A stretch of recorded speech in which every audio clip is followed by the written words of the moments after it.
What's up, everybody? How we doing? Happy Tuesday. I see Eric in here. What's up, gang? Phil, good to see you in here. Guys, we had a special one for you, and it's going to be my first time. Oh boy, we're going live on YouTube. Better quiet that down. All right. So we have a special guest today. You guys may or may not have seen. We're going to let some people trickle in, but we have a friend of mine now that he is like the dude I've heard about for so long, for like 2 years now. I've met one of his collaborators. I've been working with alongside of one of his colleagues, one of his friends for a while, but he's on the fix and flip side. And he was always telling me that I have to know this person. And Phil, I didn't even tell you this, but yeah, so Jeremy talks you up a lot. And he's like, you got to meet this kid. He's the tax lien expert. He is the tax dude. He knows everything. And he's the wizard.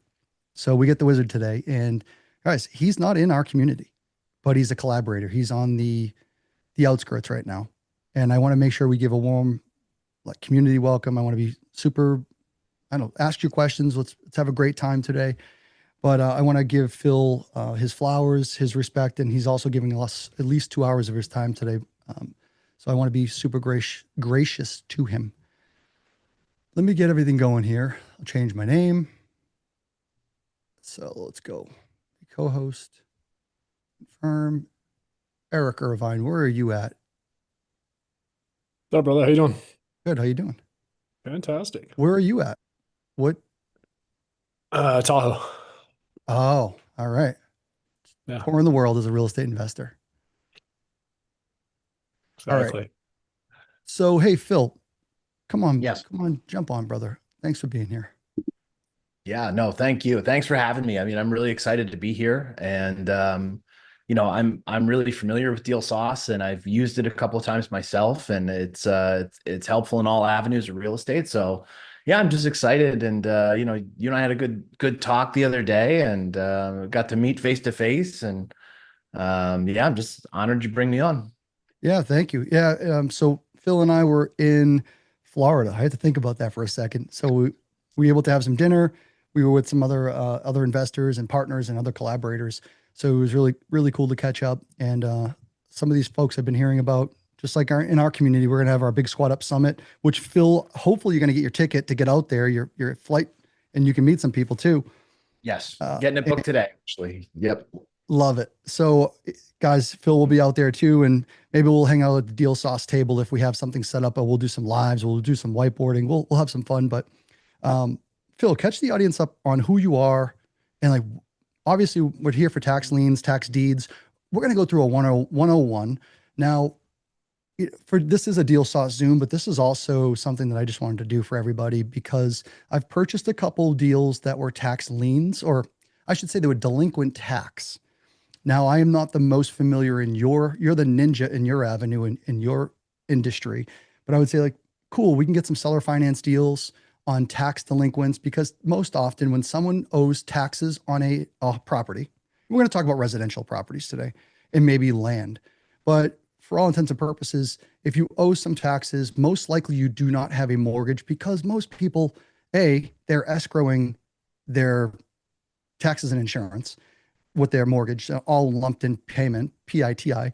And more importantly, the other note, if you do owe the county taxes or some local municipality some taxes, they're not going to allow the county to take the property. The mortgage will then step in, they'll pay for it, and then you will owe your mortgage company.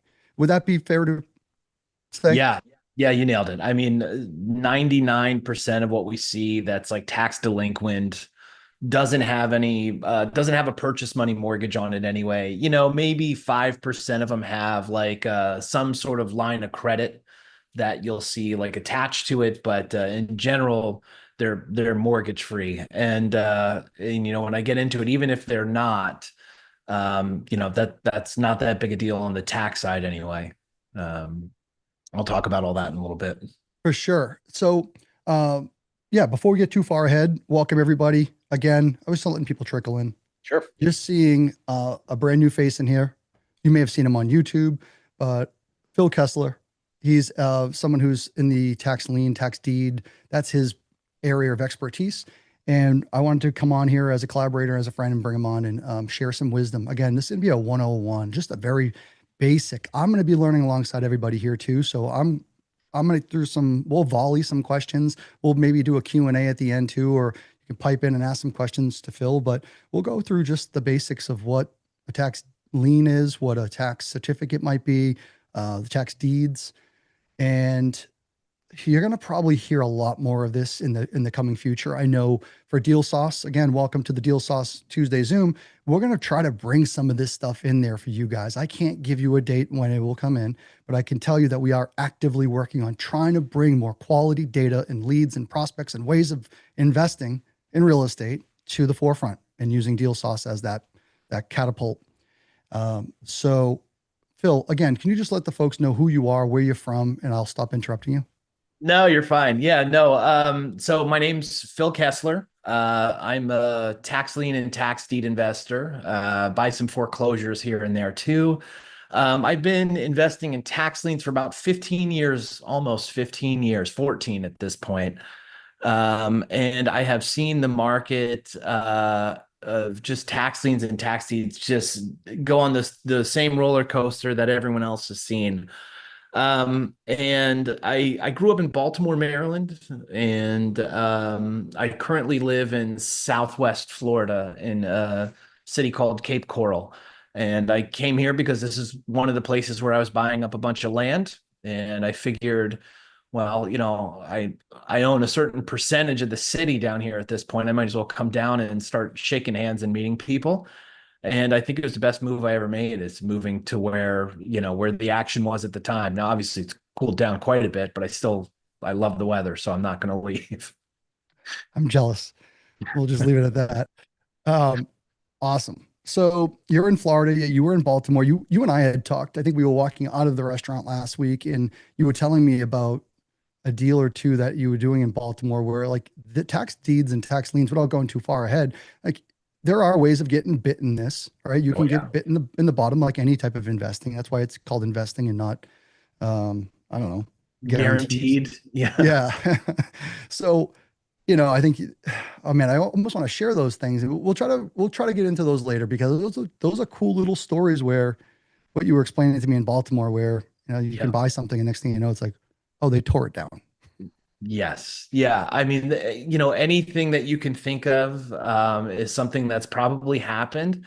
And I have some cool stories. I'm happy to share wins and losses and all of it, and just kind of explain what to look out for. Because the one thing, and this, and I'm sure you guys all know this, that like every time, you have one of those losses or you make a mistake, it's such a learning experience. And that's, diamonds are created under pressure, right? And so we have these mistakes that just seem like big blow ups at the time, but then you set a new rule based on that, and that's how we grow and get better. And so I've got quite a few of those. Yeah, and so do I. And that's the great stuff about this. So, all right, let's go into it. So, Phil, we are talking about tax liens and tax deeds. So, I guess for everyone that's out at home and watching and listening, and now or in the future, you're hearing all this chatter about talking about taxes and property taxes, and maybe Florida is going to get rid of some of those. I heard if you own your own homes outright, maybe they won't have any property tax or something, right? So, but I'm not equipped enough to talk about the government and the politics of this. But at the end of the day, you own some land in America. Most often you are paying taxes on it, unless you are a religious outfit or, the nonprofits and all that. Yeah. Yeah. Maybe on tribal land, but I think even the religious outfits, they're paying property tax. That's the one tax they got to pay. Do they on even like the churches? Oh yeah. And you see them actually, you see liens on them. And a guy that I had worked with, a few years ago, I worked for a hedge fund and I did their tax lien investing.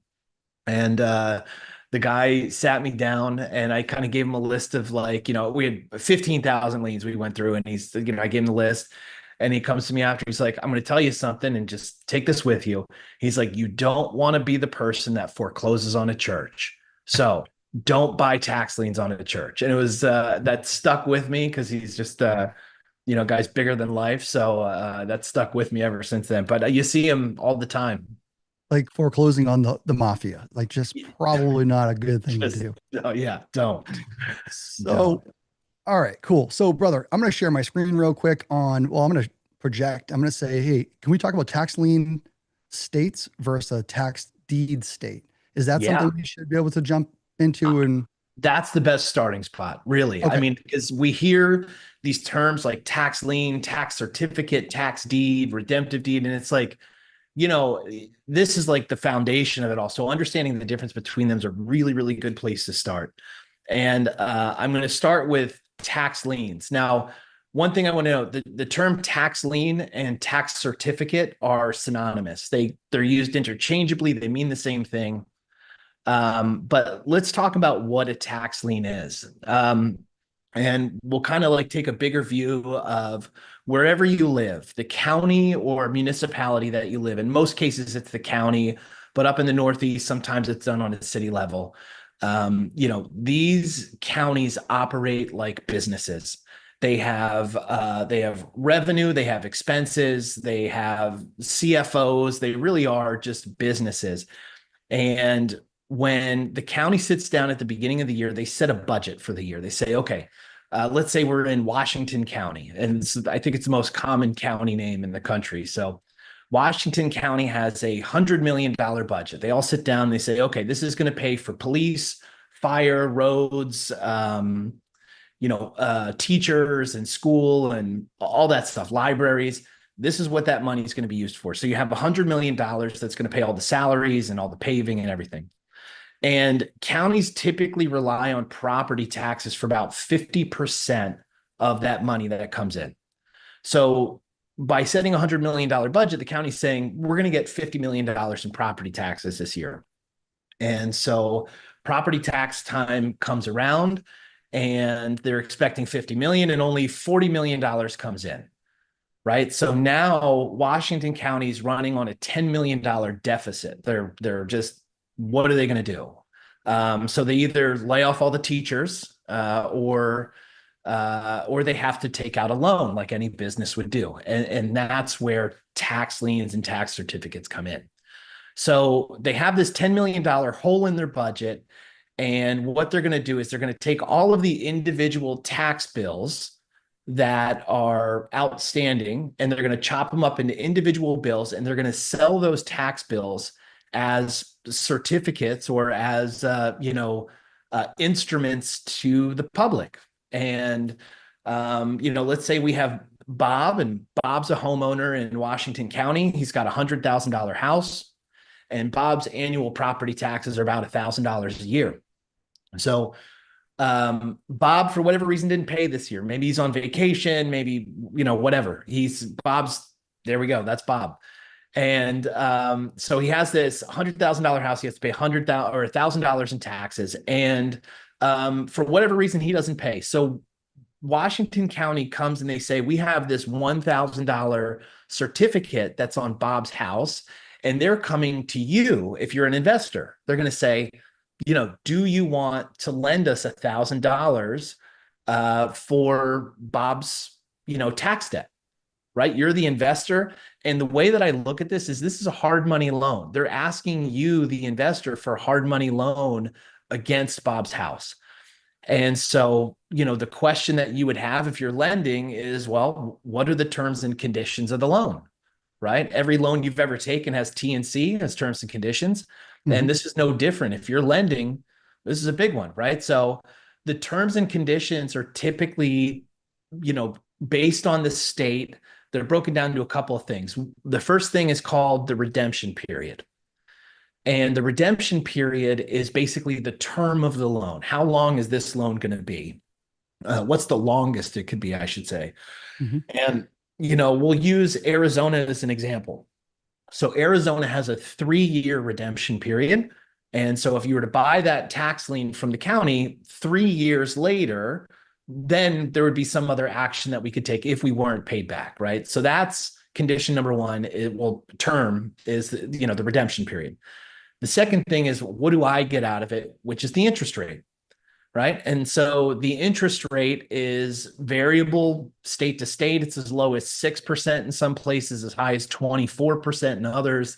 But you're lending money, you're going to lend it at a hard money rate. So in Arizona, they lend up to 16% is what you can get on your hard money loan here.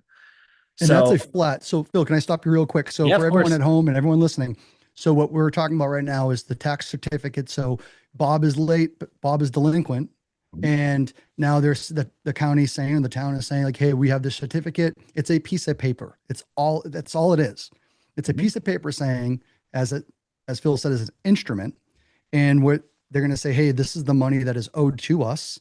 Do you want to come essentially buy this, invest into it, give a loan? So this is one of the passive. So for my gators out there and my folks that are actually doing some lending and also just looking maybe to park capital somewhere and get a return. Now, Phil was just mentioning the redemption period. So you're gonna hear this often. You're gonna hear what is that redemption period? We'll dive into that a little bit deeper, but there's something to think about is redemption, where a homeowner can go redeem this, but then there's an interest rate. And this is what I did not know. And I'm going to let Phil take it over, but I just want to catch it up. Like, so now you're going to lend that, say, $1,000 out. Now the state will dictate what you can make for interest on your money. So Phil, take it away from there. Sorry, I know you're doing a fabulous job explaining, but sometimes I just want to reiterate. Recaps are good. Recaps are good because I just get. All right. So interest rates. So interest rate 16%.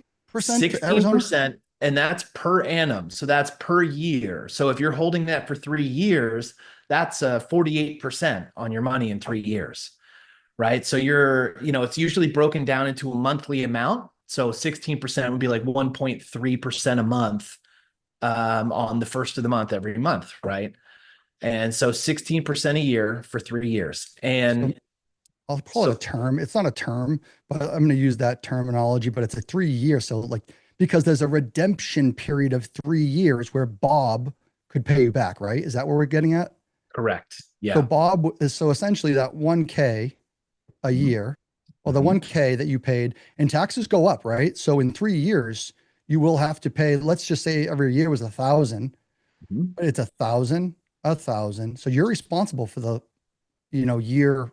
Well, you paid the first year or whatever the delinquency was there, then subsequently first year, second year, third year. If Bob captures you, repays you at the end of that third year, you're out of pocket at least $4,000, right? Yeah, that's exactly right. Yeah.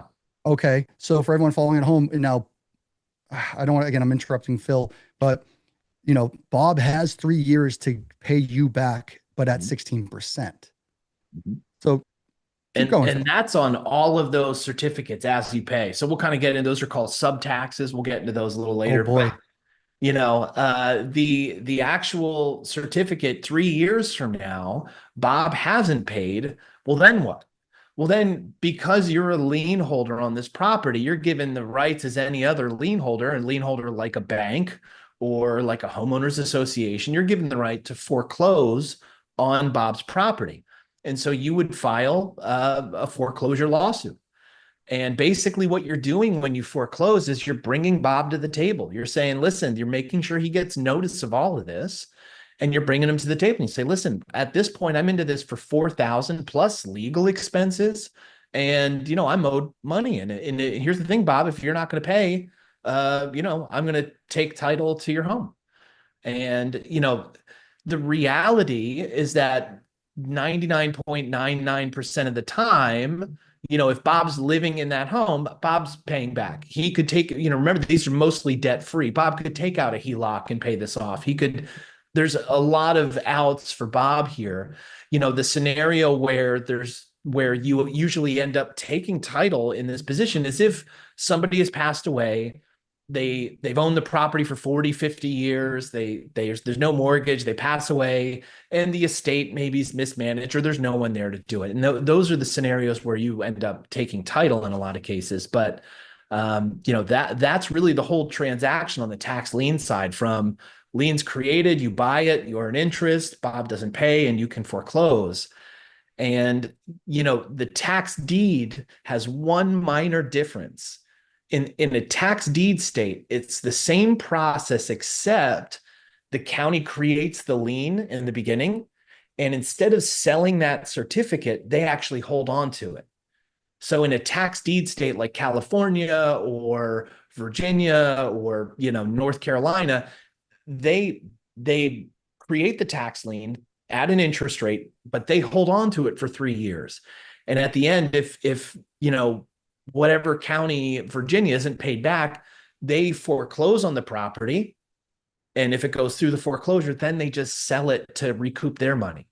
And you Right. now, you don't have to go through any of those processes. The time has elapsed. You bought the deed. You are now the deeded owner. That's right. So as the investor, you're coming in at the very end of the process. When you see a list of tax deeds going up for sale, they've already gone through that whole 3-year process. You're stepping in at the end and you're actually just buying the I property. like that one better. And that's not, there's more managing with that. So, but we went a little too far. I actually want to pull it back a little bit, but I love that. So everyone check it out. We're going to do we're going to do some whiteboarding. Phil's rolling. He's just starting to cook. We're warming him up. So we went through the process. Can I go through the lien certificate process real quick? So we go, you have Bob, he gets issued, they have a certificate, he owes that $1,000. Mhm. All right, perfect. And then now the investor can buy it, right? Purchases this, or they bid on it. Actually, we have to talk about that too. I think you were doing some purchases today or bidding today on some tax liens. But Yeah. the investor purchases this. Now they have maybe I call it the term, but it's also, what's that other terminology we're calling it? The Redemption period. redemption period. Yes. So it could be 6 months to what, 3 years? Wyoming has 4 years, but 6 months to 4 years, anywhere in between. Now you are holding that. So you already made that initial investment of the $1,000. I'm making chicken scratch here. You did the purchase and now you're holding it and you're collecting, let's just hypothetically say 16% per year. And then Bob has the ability to pay you back in that 6 months to 4 year period. If Bob does not, you now, which I didn't know this, you now have to issue a notice of foreclosure. You have to foreclose on him. That's right. That is crazy. So there's still another process. Mhm. You're still not out of the woods yet. And then you told me this, I believe. So tell the audience now, we've waited this 3 to 4 year period. You Yep. now issue Bob, you hire an attorney. You're issuing a notice of foreclosure, serving him. This could be vacant land that no one knows about, inherited, or it could be a single family home that Bob actually, his, daughter's in there or something, that Bob passed away and his daughter's in the house thinking she's good. But now what are you doing? Like, what does this process take? Yeah. So, well, it takes time, right? This is usually a 6 month to 1 year process because, you are, like I said, you're filing that foreclosure suit, your attorney's sending out all the notices, making sure everyone's been there, putting it in the newspaper. And at the end of that process, right, if you're unpaid, and Bob can pay back at any point up until the very end, where the last step in that foreclosure is something called a final judgment. When that final judgment's issued, that's redemption rights are over. That's you're foreclosing the right of redemption is essentially what you're doing. So Bob can go beyond that 3 years, that 6 months to 4 year. Bob can actually, you issue the notice and I was like, oh, dang it. I got to go borrow some money from or his daughter or whatever. My boyfriend's going to pay it. And I got to pay Phil back his money of now it's 4 years plus the interest rates. And then any associated fees for the serving of the judgments and the foreclosure and all your fees, right? All the legal. Yep. All the All the fees. legal. And so Bob could still save it right up until this judgment. Then you are finally on this instance. Now, this is the tax certificate, tax lien method or path, I should say. Now, Yes. Now Phil is going to possibly get the deed if no one pays you. Is that correct? Yeah, that's right. All right. So this is a process. It's a slow burn. That's right. Slow burn.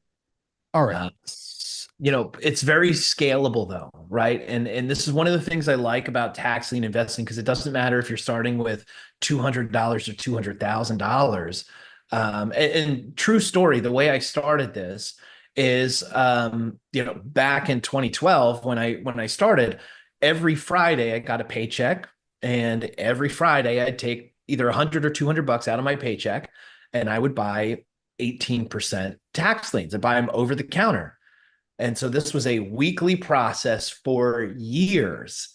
And I just built up, and it comes out, it was like maybe 10 grand a year I was saving at 18%.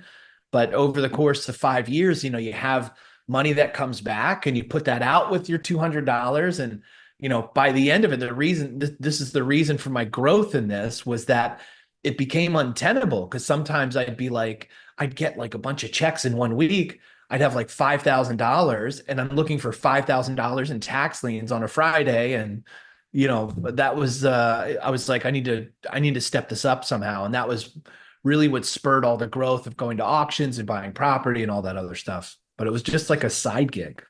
Fascinating. Yeah. It's really just, and it's an investment tool. It's a bank account.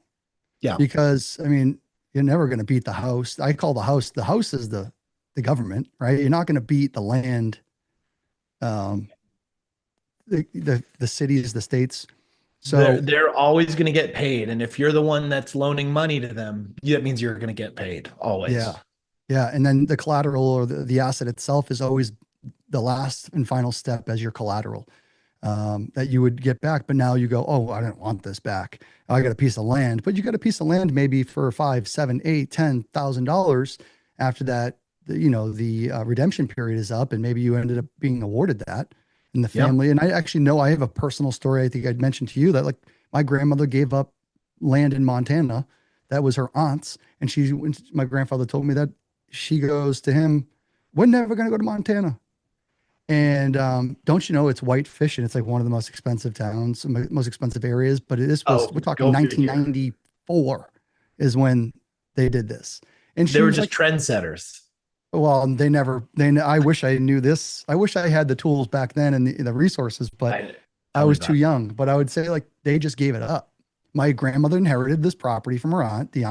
No one paid the taxes. They had the tax bills. My grandfather showed me the copy of the tax bill from 94. And it was like, oh man, for like $3,000, you guys would have still owned this. And you've looked the property up since? Yeah. Oh yeah. I was at the bottom of one of the lakes over there. And you look now, you fast forward 30 years later, the places where the billionaires are. The billionaires, the millionaires are getting pushed out by the billionaires. But someone came along and bought that, most likely in a tax deed, tax lien situation. Yep. That's it. So, and then no one paid us. No one even knew. My grandmother didn't pay you back, hypothetically. So then they were awarded the property. Mm-hmm. That's it. So it's interesting. All right. Why don't we take a pause real quick? Yeah. Renee says, that hurts my head. Yes, it hurts my soul, please. So how do we find these? We're not going to get into that right away. I don't want to jump right to the end, but could you lose because the owner redeems, taxes paid does not get covered? How do you minimize that? So David said, you mentioned that the possibility you could lose because the owner redeems and your taxes paid does not get covered. If you don't mind, I'll answer that, or Phil can jump in. But guys, the owner does not redeem unless you are fully redeemed. Would that be fair to say, Phil? Yes, correct. There's they don't do partial redemptions or anything like that. Payment plan. You're paid in full. And this is what's so interesting about tax liens. You gotta think of it like this. These tax liens are government liens. It's like the IRS. They are first position always. So like if there was a mortgage on the house and the mortgage started the foreclosure process, that mortgage that title won't change hands to the person who bought it in a mortgage foreclosure or the bank until they pay those taxes. If you're a tax lien holder and you foreclose on a property that has a mortgage, that mortgage is either going to pay or they're going to lose their position as a lien holder. Yeah, So I'm when you doing take it. a, Oh, go yeah, ahead. I'm sorry. when you take a property through a tax foreclosure, any mortgage, HOA, any of that stuff that's on there, those are extinguished in a tax foreclosure. And that's And why banks have a very, big incentive to pay those. yeah, I was going to say, no, they supersede everybody. Mm. Yeah, it's pretty incredible. And that's why, again, you most often, when you have free and clear inherited properties, which all of which we're going to be, covering, and we're going to dive into. And this isn't the first or the last. Well, this is the first, and this is going to be the last you're going to see of Phil, but we're going to show all the different avenues and how to get in front of maybe potential sellers that are going down a path. Maybe you can save them before you get to a tax certificate or a tax deed, or they become, it becomes increasingly worse. You can save some of these sellers. Um, all Correct. right. And I think that's one of the more interesting techniques that, I think we're going to explore while we're on here is like, well, even if I find a tax lien list, like what can I do with it short of bidding? And, the possibilities are endless. And, this is where Deal Sauce really shines. I'm actually excited to see maybe uploading a list or something like that and see what that looks like. But, there's endless opportunity. There really is. Love that. Phil, can I ask, can you bring one of your resources out? Do you have the map? Would you mind sharing that? Is that, I I do, and I have I have a cool gift for everyone. Because I think one of the questions that we always get when when we're starting out and we're talking to people is like, well, where should I invest? Right? What's the difference between this state and that state? Um, and this is a really simple graphic. And if you guys, I can even upload this actually. I can just put it into the chat. Um, so it's a really simple graphic for to kind of explain what they do. And we've talked about tax liens and tax deeds. And there's two other styles of, I guess you could say, state out there. And the ones that are in red, they do tax liens and tax deeds. They actually do both. And not to confuse you any further, but what they do in these red states is that when you have that taxing, so we go back to that hard money loan process. Bob doesn't pay. Um, the the county issues the lien against Bob's property, and you buy it. And now 3 years has gone by and you want to get paid. When you foreclose on Bob's house, they're not just going to give you title in these red states. What they're going to do is they're going to sell the property at a secondary auction, at a deed auction, in order to make sure that you're paid back. So in most of these red states, they kind of give you the best of both worlds where you can buy the tax lien at an interest rate, or you can skip right to the end of the process and just buy the properties at auction. okay, because after all, and this is where my brain has to go into yours a little bit in your avenue, because not everyone is after the asset itself. They are just looking to make some money. Essentially, they're looking to just invest. Yeah. Where I love assets, I love tangible assets. I want the property, I want the land, most at the end of the rainbow. We're also dealing with folks that don't want that, right? They're like, oh, dang it, I really don't want that back, but okay, I'm in that business. Yep. Is that fair to assume? Yeah, like a state like Florida or Louisiana, or some of these states that have this, Colorado, that have this two-prong approach. The tax lien is the most passive you can get, because the idea of taking possession of the property for your tax lien is next to unheard of, because that property, if there's any value in it, it's going up for auction and someone's very likely to buy it. And if we go back to the example with Bob, and I think Bob's a very realistic example, if you were all into this for the 4,000 in taxes, and maybe we'll just call it another $3,000 in legal, you're into this for $7,000. Maybe you're owed 9,000 because of interest. If Bob's $100,000 house went up for auction and bidding started at 9,000 because that's what you were owed, I think it's pretty likely that someone's probably going to buy that house for 9,000 or more, Yeah. right? The likelihood Now, of you taking ownership would be pretty slim. now, can I ask a question that I don't, this is a weird Yeah. one, but like, what if I don't want you to sell this? Like, uh, does it have to go to auction? In some states it does, right? And so in some states it does, other states it doesn't. Like anything that's green, that's this sort of like light green, Hmm. uh, or sorry, the dark green. If it's the dark green, so Wyoming, Nebraska, Iowa, Indiana, in these states it's not required, right? So you foreclose, you take possession. In the red ones, then if you foreclose, it's usually going up for auction with a couple of, and again, things are so different in every state. And Hmm. almost every question you ask, I could be like, well, it just depends on the state. Like Yes. I had mentioned Arizona earlier, but Arizona's red. So how does that work? But, in Arizona, the property owner would have to request a tax deed auction, which is, very unlikely, but it doesn't really happen very often, but they're allowed to request it. So usually you're just taking title in Arizona. Who gets the extra proceeds now? Would the original owner of that asset or that land or that property? That yes, exactly right. So like the original property owner is entitled to those excess proceeds or surplus funds. And there is a whole business similar to like wholesaling. There's a whole business of tracking that money down for the individual who's owed it for a percentage. Yeah, yeah. There's some folks in our community that do that on the foreclosure, on a traditional, bank foreclosure, I'll say. Yeah. And they're in the business of tracking that money down and earning a percentage as well. I know there's rules and regulations around that, and things have evolved in that line of work. But yeah, there are folks doing that. So there's so many avenues to generate income here. So this map right here is one of the most up to date, I think you said. Yes. So we have the tax deeds, tax liens. So the redeemable deeds. Could you mind elaborating a little bit more on the redeemable? Because we understand there's redemption periods, but what is that? Am I missing something there?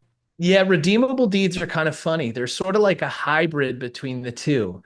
In a redeemable deed state, we'll use Texas as an example because they have like, 300 counties or something like that. All of them have auctions.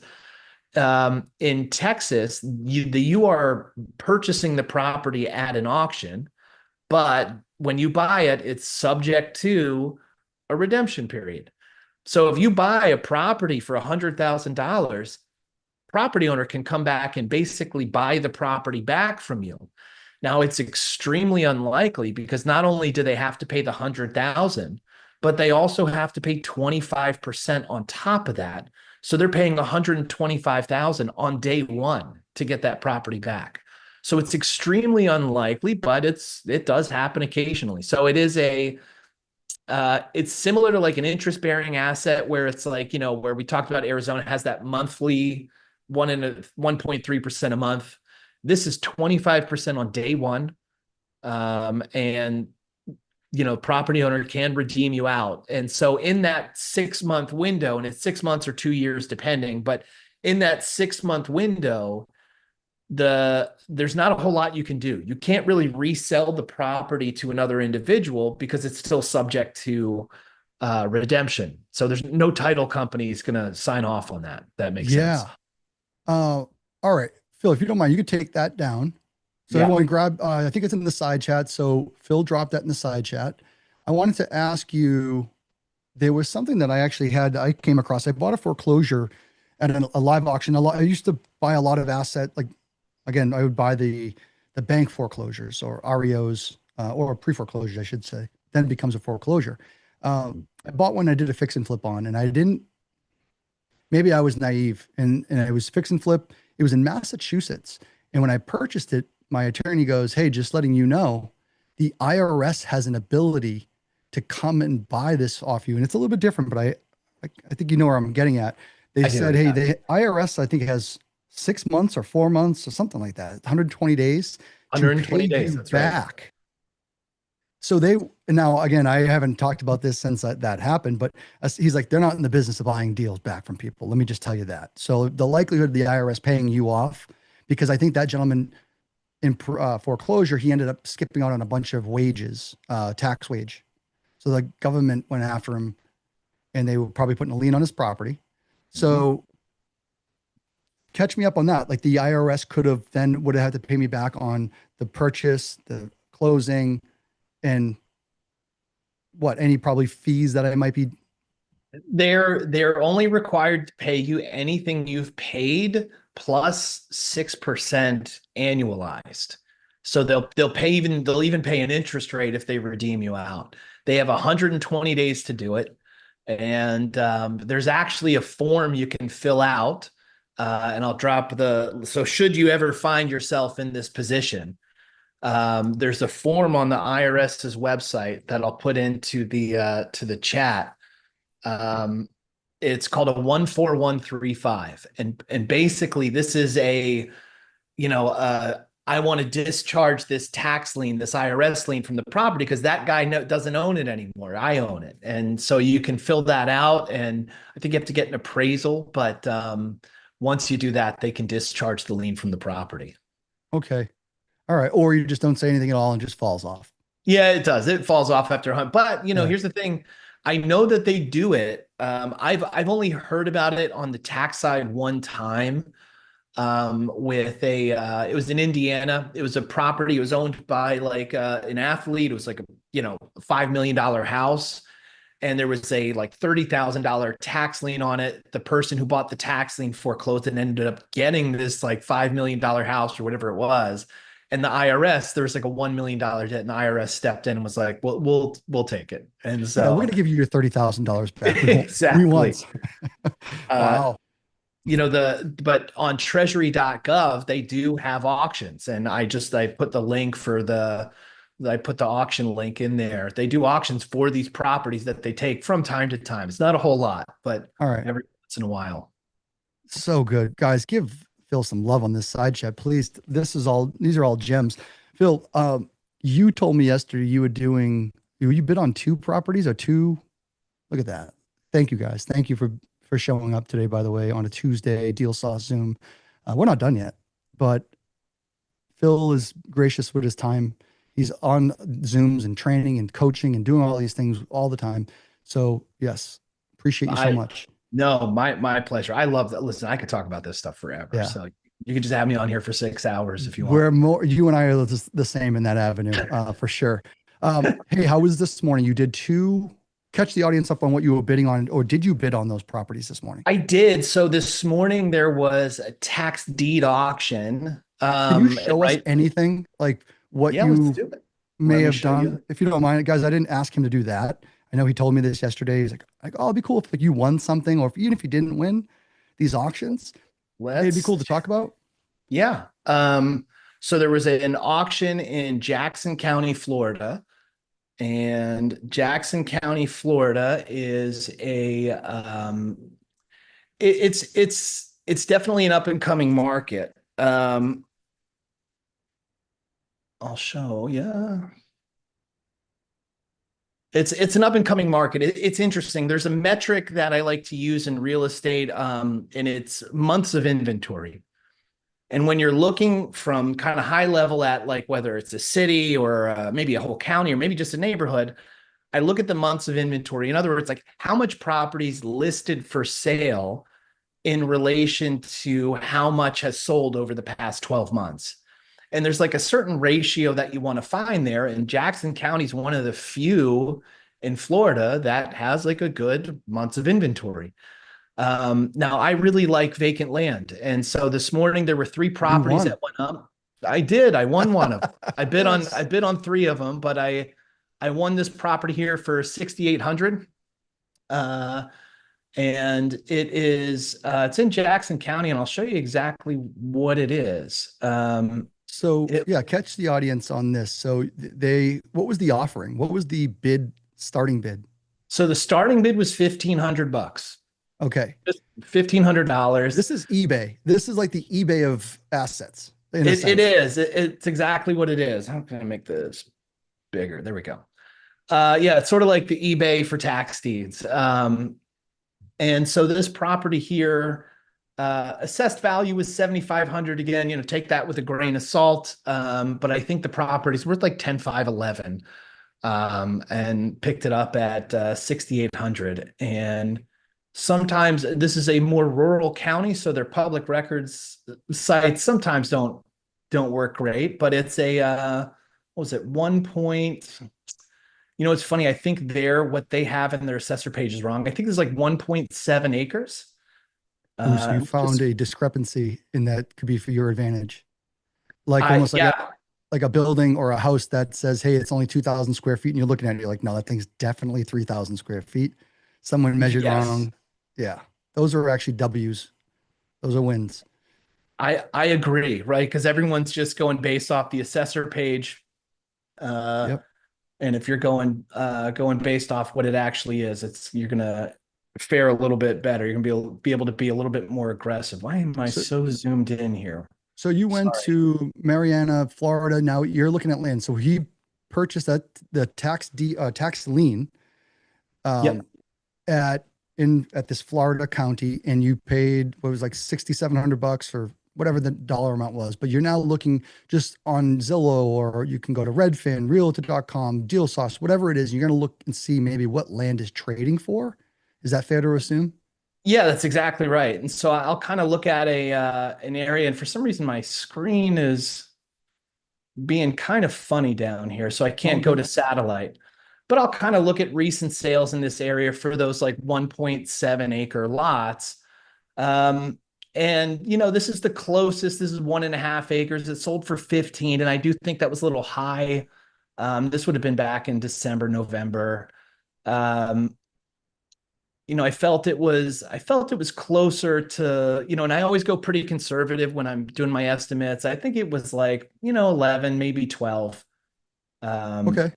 After all was said and done on the larger lots. So it turned out to be a pretty good one, but with these tax deeds, when it comes to like doing due diligence and things like that, it's a lot of what you're doing already on the real estate side, where you're, for land specifically, you're looking at your wetlands, you're looking at easements, you're looking for even, flood zone, whatever you can find that's going to subtract from the potential value.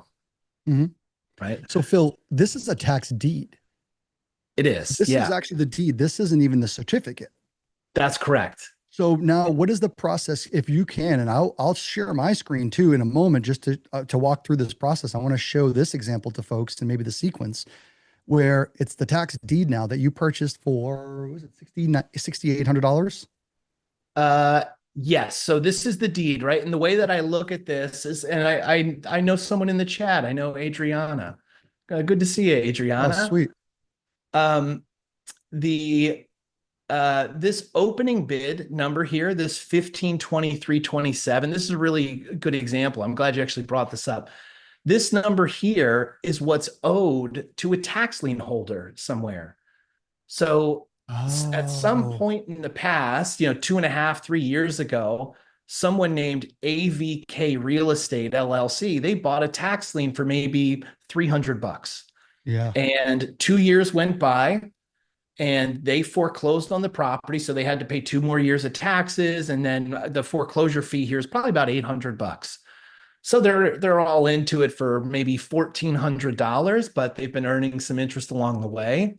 And they're owed 1523. So the county placed the property up for auction, and I paid 6,800. So AVK, they're going to get their 1,500 back.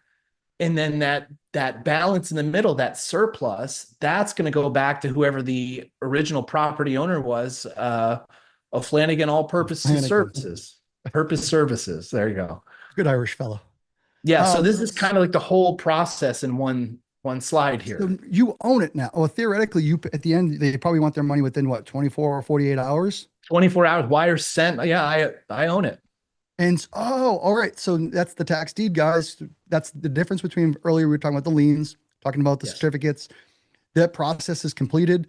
You don't have to wait. I like this avenue a lot better. I like that quick. I want to own, but there are, again, I respect the passive game on letting it just sit, buy it for the gentleman who bought it for $300 potentially. And now he's finally went through his 3-4 year period of redemption. It's now being sold at auction, and the seller, the original seller or the original owner, I should say, gets the surplus. You paid the $6,800. Now you own that parcel of land. That's right. Yeah. Abby just asked, it's a 1.7, 1.8 is what it was. I think it was 1.7 or 1.8 acres. All right. So now you can just turn around for sale by owner, put an agent on it, sit on it, sell, give it to a builder if someone's building in the area, go to a neighbor, ask a neighbor if they want it. I know there's a rural piece of land potentially, and it might not have any neighbors, but there's now you open up Pandora's box on the, I guess the dispo avenue on how to sell it, make money, figure out what you want to do with it. Yeah, it's so fun because, especially at this price point here, this is such a good price point right now, where I think, and this is just what I've been seeing in this market, is you have this huge population of millennials that don't really own any property. They want to, but because of student loan and this and that, they're just like, I don't have the cash to go buy a house. So what a lot of them are doing are finding these 1, 2, 3 acre lots in Florida. They do, maybe $1,000 down and $300 a month for the next 4 years, and now they own 2 acres in Florida. And so, Put an RV on it, put a mobile home or something. Yeah, yeah, and Yeah. in these rural areas, you're allowed to do that. And so, so you have this sort of seller finance route that is bigger than ever in Florida. So if I wanted, just because I think it's worth, say, 12,000. If I wanted to seller finance it over the course of 4 or 5 years, I could probably sell it for 15 because I love someone's that. willing to do that, right? Yeah, do a wrap or well, yeah, seller finance actually. And that is actually some of the best we were buying. It's so funny you said that. I didn't think of that, but we had some stuff in Florida and the best we were doing these wraps and or seller finance. So something we already had debt on it potentially, maybe a mobile home on land, which a lot of folks want. A lot of the contractors, a lot of the Latinos and the Hispanics that wanted to buy those, they were like, I want to park my truck, my tools, a shed, my four-wheeler, my RV, my family, barbecue, do our thing. No one's going to bother us. Yep. So we would take something with debt and then just wrap it. But also we were finding some land and we did find something that had the septics. It had a septic ready for RV, and that was perfect. And it was so affordable and achievable. And that is such a great point. And I love that. So Yeah. again, Did you put a concrete pad on it or anything? it already did. It already had one. That's So that's a good lot. yeah, it was. And someone we own it somehow, somewhere. It's collecting. I just don't. I should look it up. It's in Florida somewhere. But yeah, like those are really great and fantastic opportunities. Now, you haven't driven by that? You did aerial reconnaissance, I should say. Yeah, that's correct. So I've been to that area once in my life, and that was when I was driving from Utah to Cape Coral. And I happened to drive through that area, but I don't remember anything about it. So, a lot of this stuff, specifically with land, it's done. I do it remote and sight unseen, other than aerial. Now, really good, and we're going to tie this back to our Baltimore story here. A really, really good lesson to learn from me, and not on your own, is if you are buying property like a home, a townhouse, and it's at a mobile home, and it's at an auction, you need to get eyes on that property 2, 3, 4 days before, or do not buy it. Okay. And, this comes from a place of experience. And I have a couple. I'll tell you, the first story was it was a mobile home in Citrus County, Florida. And this was the first, it was the second house I ever bought at an auction.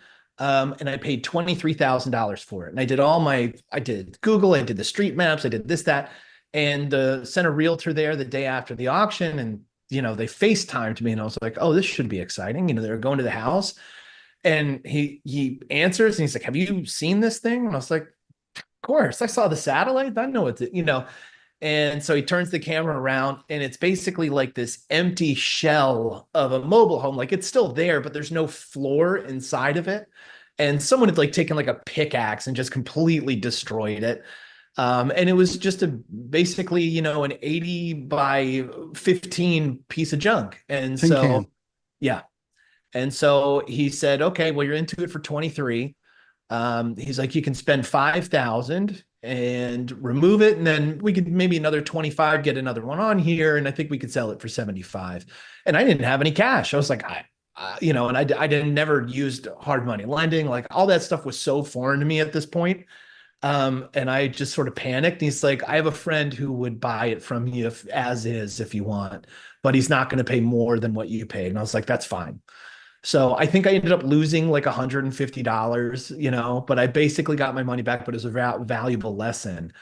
And not all of them turn out like that. And, you know, story that I was talking about with Justin was the I did a Baltimore tax lien auction. Now in Baltimore, you buy the actual lien, 6 months goes by, and then you can foreclose on the house.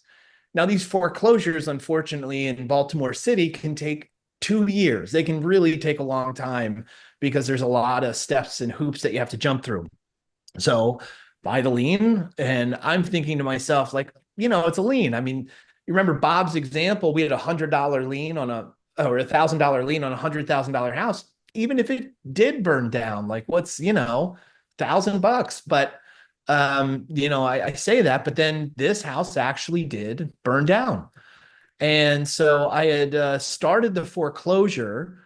I got my final judgment, and I didn't think to check it between foreclosure judgment and actually getting the deed to the property. And so throughout this period, I have to keep paying more money. I got to pay legal. I got to pay a little bit to the city. I found out that there were $40,000 in water bills and code enforcement violations. And if anyone lives in Baltimore City, you know that the water bills can get out of control. So I ended up paying $90,000 for this row house, which I just sold recently for 30.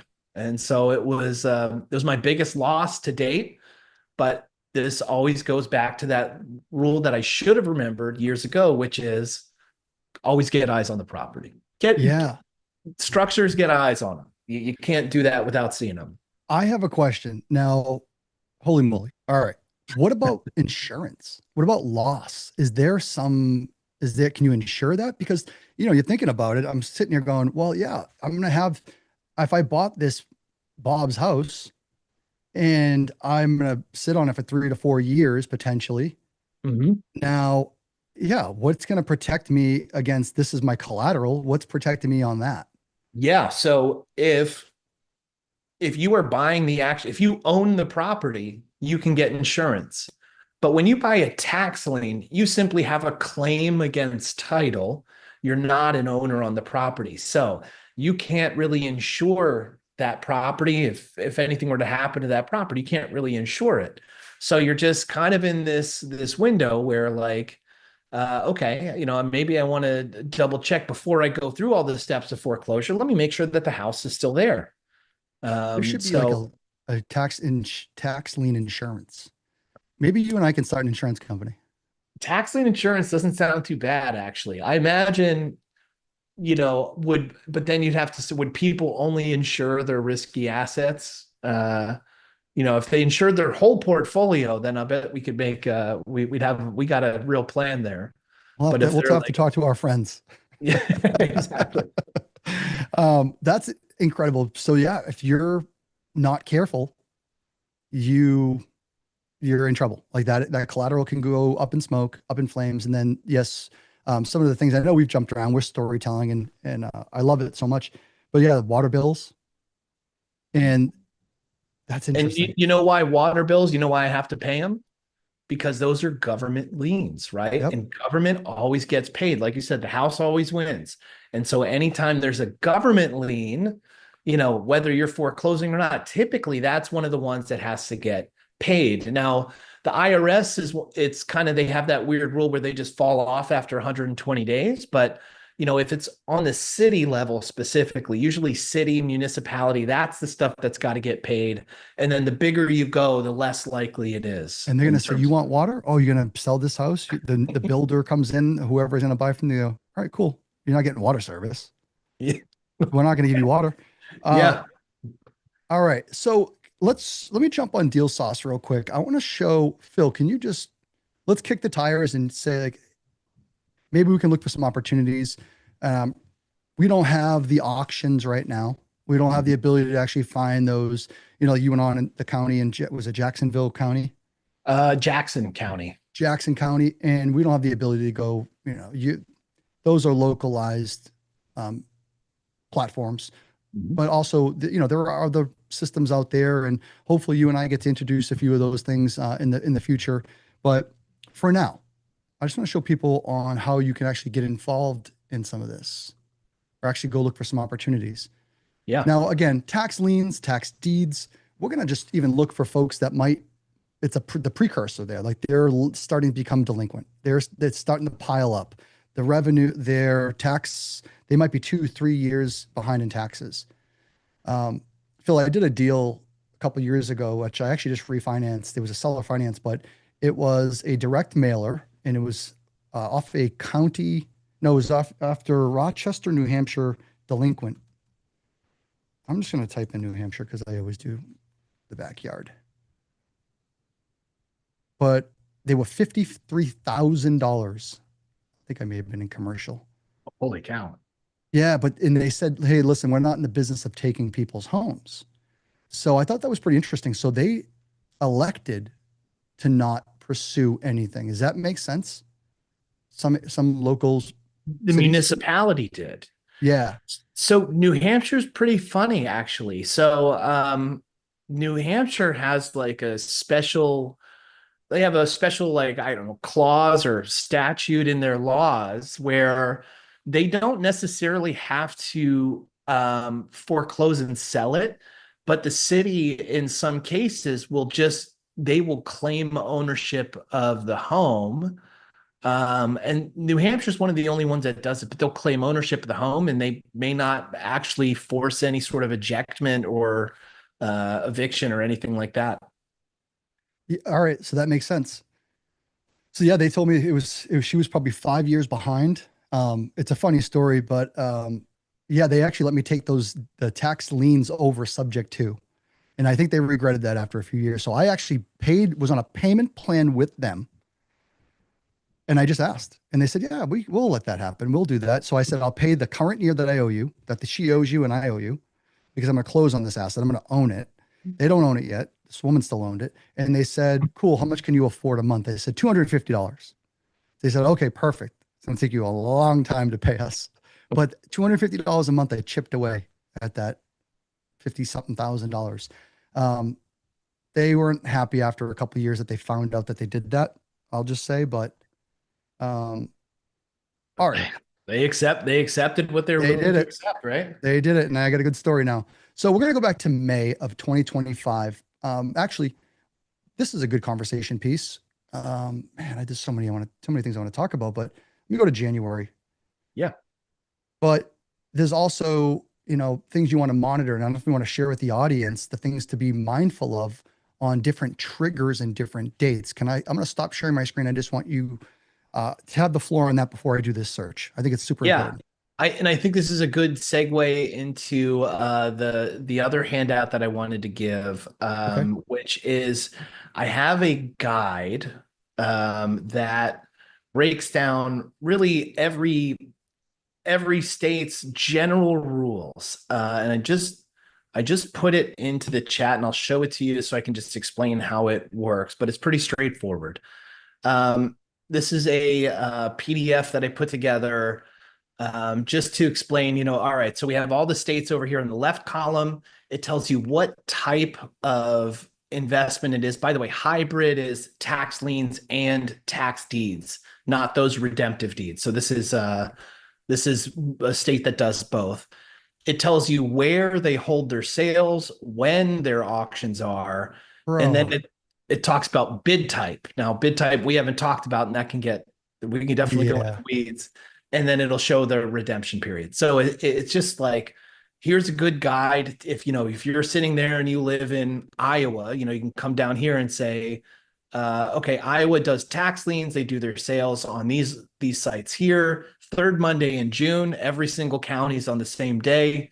And it's actually bid down ownership interest, which is, so that's a little bit of that was a mistake on my end, I guess. But it's bid down ownership interest. And they offer 24% here. Great state to invest in. Bro, that's like that's an expensive thing you put together. You're giving that out? I'm not even BSing. I didn't think you were going to give that out.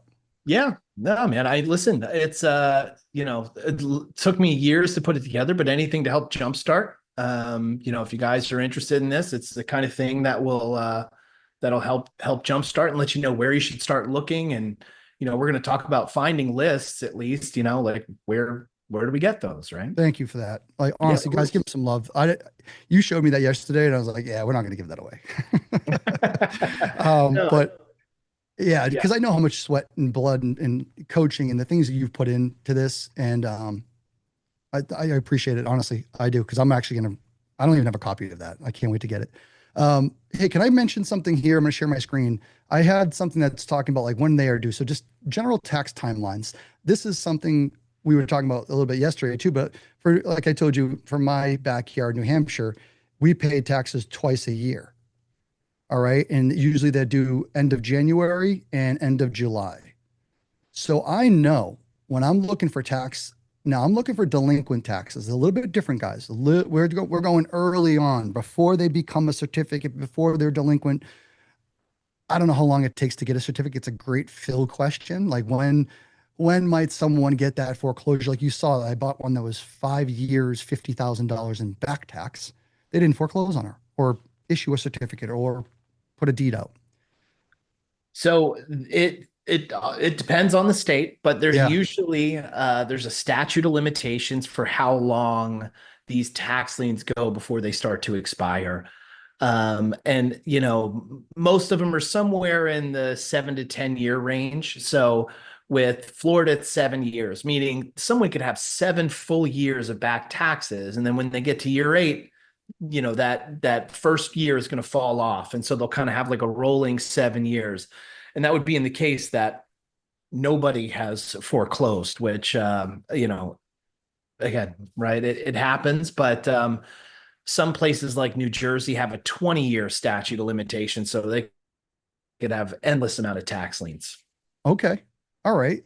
So let's just put in perspective then. So I'm going to be looking for people, and you can do this. I'm going to give you 2 examples on how I use this within Deal Sauce, everyone. So if you don't have Deal Sauce, saucemydeals.com, you can go check it out. And now a lot of folks on here are our users, and I love this. So January, they're due, what is it, 31 days in January, I think. So they're due at the end of January.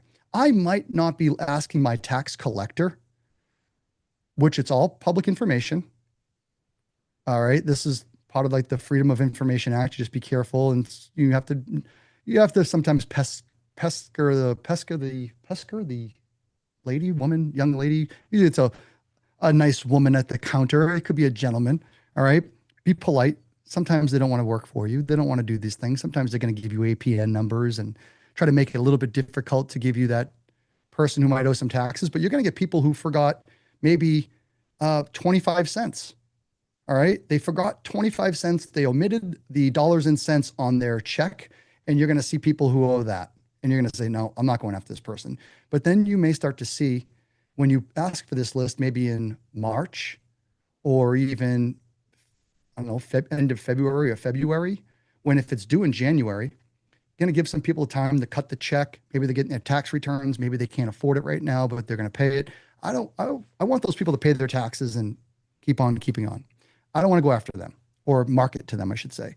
But what you should be able to do is start that March and February. You go, all right, it looks like they're not paying, and you can pull that list. And then you might have people that have been on the list for, years now. So you're going to start to see the snowball from the list 6 months ago or 1 year ago. You're going to start to see it was at 10K they owed. Now it's at 20K, and it goes quick, especially up here. Our taxes are pretty high. So you can start to market to those people. And then the other thing we do is we watch it for the July, the taxes in July. Now, if they stop paying in January, they stop paying in July. And next thing you know, it's, I don't know, September. You're going, oh, dang, they owe the whole year of taxes. They have a check to write, and January is coming fast. So, of the following year. So, you guys can see how this can snowball out of, snowball. And that's what I want to pay attention to. Now, Phil, you told me, what was it yesterday? March. No, taxes were due where in Florida? Was it May? Florida, they're due March 31st is the last day to pay. And then April 1st, they're considered late. And then the liens are actually sold on June 1st. So about 60 days later. Okay. Wow. So that's pretty fast. But they do it pretty quick there. Yeah. They want their money. Okay. Yes. So everyone here, a couple of different things. We're just pulling a list. You can type in any state. We can actually do something like this. We can draw a custom map. We can hit everywhere where we might be a buyer for, right? So I did the polygon tool. Now we have over 2,800 folks that have a government tax lien, all right, in conjunction. Here, I'll just show you. In the last year. So I put January 1st, 2025. So a little over a year. But you guys understand what I'm getting at. We pulled this, we can pull this list and you can market this, but you can also filter it by, again, condos, single families, apartments, multifamily, lot size. How about, we don't really have HOAs up here, but you could also go, hey, who's free and clear? All right. There are 41 that are free and clear. Oh, actually, excuse me, 500 that are free and clear. So now look at these. I mean, now we're just stacking distress. Board investor, absentee owner, government liens. It goes on and on. This one may have been for sale at one point, but this is one of the, I don't know, how dare I say precursor, but before someone starts to lose this property, maybe, or becomes, I don't know, what I say, a tax certificate. Yeah. Bill. Or before it becomes a tax deed, or Yep. before, I guess, either or, really. Yep. All right. And so, we can market this way. What other ways? I think you mentioned something yesterday. You were talking about inherited properties. Yeah, right. What I found is that the number one reason for a tax foreclosure, by and large, is someone passing away. And so the property falls into an estate that's mismanaged, or maybe it's, a probate thing, but like 95% of these foreclosures, at least on houses, right? That's what's going on. With land, it's a little bit different. Land, it could be someone who's just sick of paying $180 a year in taxes for the lot in the middle of the desert that no one's ever seen or, even stepped foot on before. So that we see a lot more of, where I'd say land gets foreclosed on probably 100 to 1 over single family homes.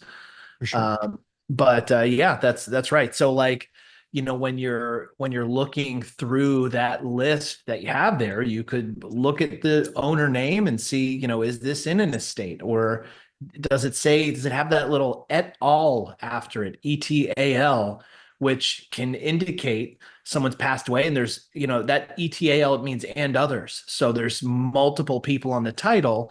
And that's, that usually comes from when it's left to a group of heirs, And so those are things that you can look at, right? If you're looking at, so if you're on Deal Sauce and you pull, you export a list and you can put it in order by owner name or something, you might see the estate of a bunch of times, or you might look for words like that. Yeah, that's a really good tip. That's a really good tip. So let's see if we can do something like that. Let's replicate this, and then we can get into some Q&A and anything else we might have to cover. But all right, so we actually have the tax government liens. We looked that up. I know some folks have been burned on HOA liens and buying those, thinking, I believe they may have been tax liens or buying a foreclosure. Yeah. And they've been burned where it's an HOA and they still owe probably liens. I know I'm going a little in the weeds there, but you got to be careful on is it fair to say be careful on what you're buying at a foreclosure or an auction? Yeah, specifically foreclosure sales, because a foreclosure sale is anyone who has, right? So I break liens up into two categories. There's government liens, and then there's what we call private contracts. And private contracts are going to be mortgages, mechanics liens, homeowners associations, and things like that. And those, government liens always trump private contracts, but then, like a foreclosure sale, that's where all the private contracts come to foreclose. And they have a specific priority based on things like time and, what position they're in, that sort of thing. So, private contracts can get pretty complicated. And a homeowners association lien is a private contract. And so sometimes an HOA is foreclosing on a property because they're owed $6,000 in dues. And so you go to the foreclosure sale and you see this property placed up for auction and you say, oh, it's a $380,000 property. And the opening bid is only $6,000. Well, that's a no-brainer. So you place a bid of $7,500 and then you win the property. And you're like, oh my God, I hit a grand slam. This is amazing. And so what in that scenario, what's likely happened is that there is a mortgage on there, a first like purchase money mortgage that is going to survive that sale. And so understanding lien priority is really important here because with an HOA, the purchase money mortgage will almost always survive that. So you have this $380,000 house, but there's a $349,000 mortgage that you're inheriting with the property. Now, if you're super savvy, there's some stuff you can do here. Mhm. If you know that the mortgage hasn't, say, started their foreclosure yet because they're still getting paid, you can put a renter in there for the next year. These foreclosures take a year and a half. Throw a renter in at $2,500 a month. And then when the bank comes, let them take it. You've already got your money back and some. So like there's still stuff that you can do if your back's up against the wall like that, you can get creative, but but to answer the original question, yes, you want to be careful when you're getting into those foreclosure sales. They can get quite tricky. Yeah. A few people I know that they got burned that way, or they ended up buying one and they couldn't get out of it, and it was upside down. So I just know you got to be careful. All right. Anything on this? There's a lot of questions. I think I saw a lot of things come through. There were a few hands that were being raised. So, Phil, do you Uh, think we covered?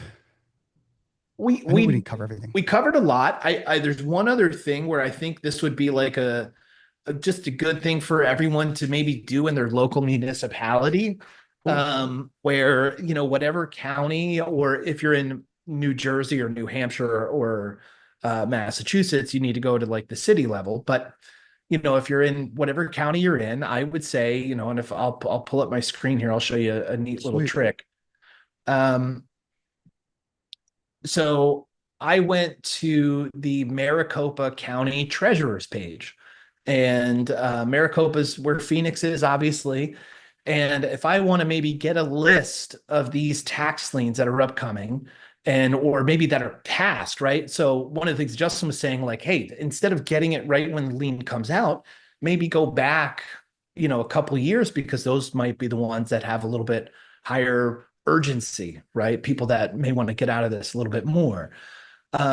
So on your local tax collector page, there will be a link somewhere that says tax sale. And this is going to look different everywhere. And then how you find the list is going to be different, but you can always just make a phone call.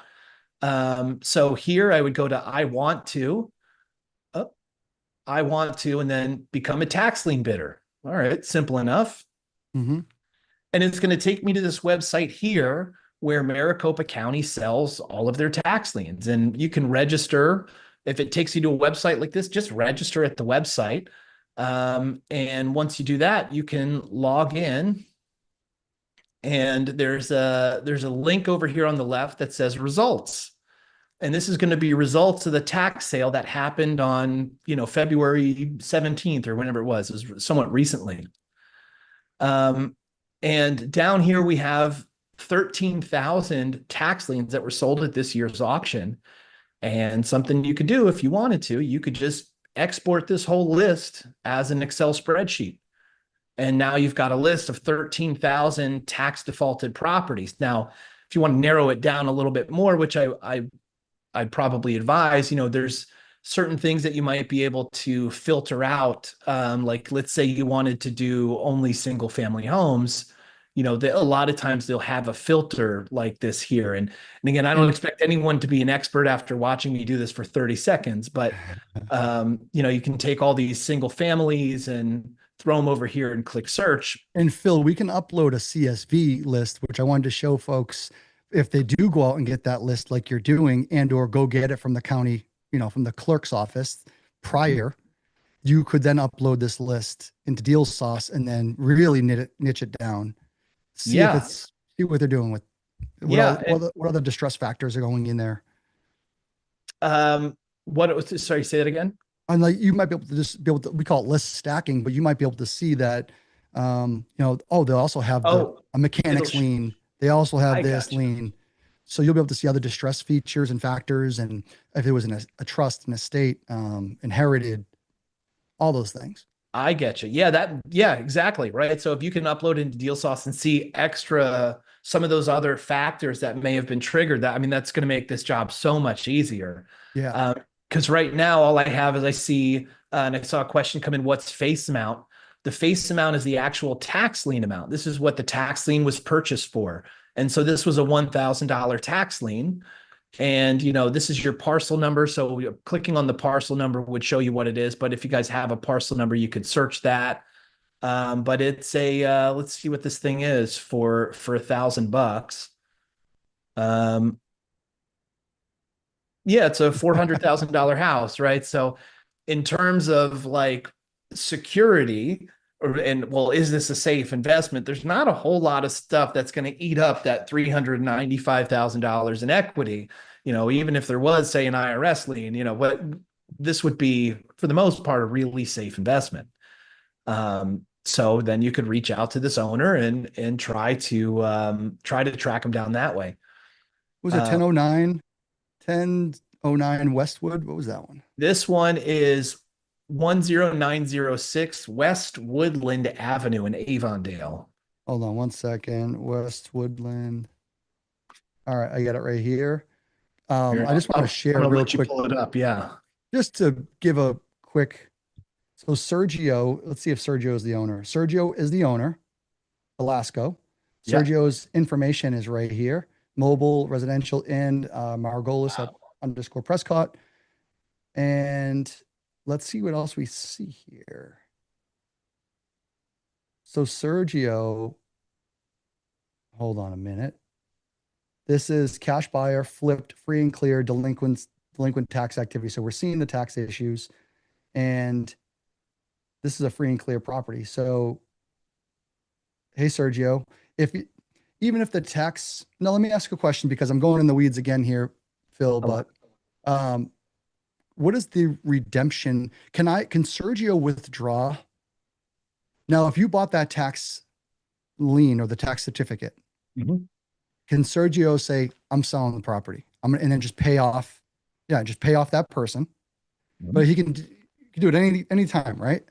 Anytime. Yeah. So, Sergio is basically, again, his property's in tax default. He can pay it whenever he wants. But maybe there is some mitigating factor why he hasn't paid. Maybe it was a rounding error, like you said earlier. Maybe his taxes are 4,000, he paid 3,000, and it just typed it wrong on his computer. Or, it could be a number of things. But we have 13,000 of them that we could go through. But that's exactly it. Alyssa said, can you call Sergio and make a deal with him to walk away? Yes, you could. You could say, Sergio, absolutely. I see that there's a tax delinquent. Maybe you don't mention it at all, but it's obviously free and clear. Depending on, maybe there's a loan on another asset you're not seeing. Who knows what the liens look like? But yeah, 100%, those are all other lead avenues. So even if you, as Phil was saying, those other tax liens, those are certificates, they could have been purchased already, right? Those were already completed transactions. They're in that redemption period status right now.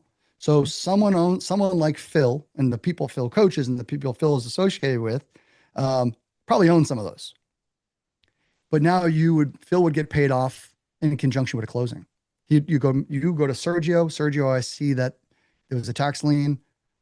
I will pay all those fees. We can get out of this. And hey, how about on top of that, why don't we do some seller financing or whatever the case is, right?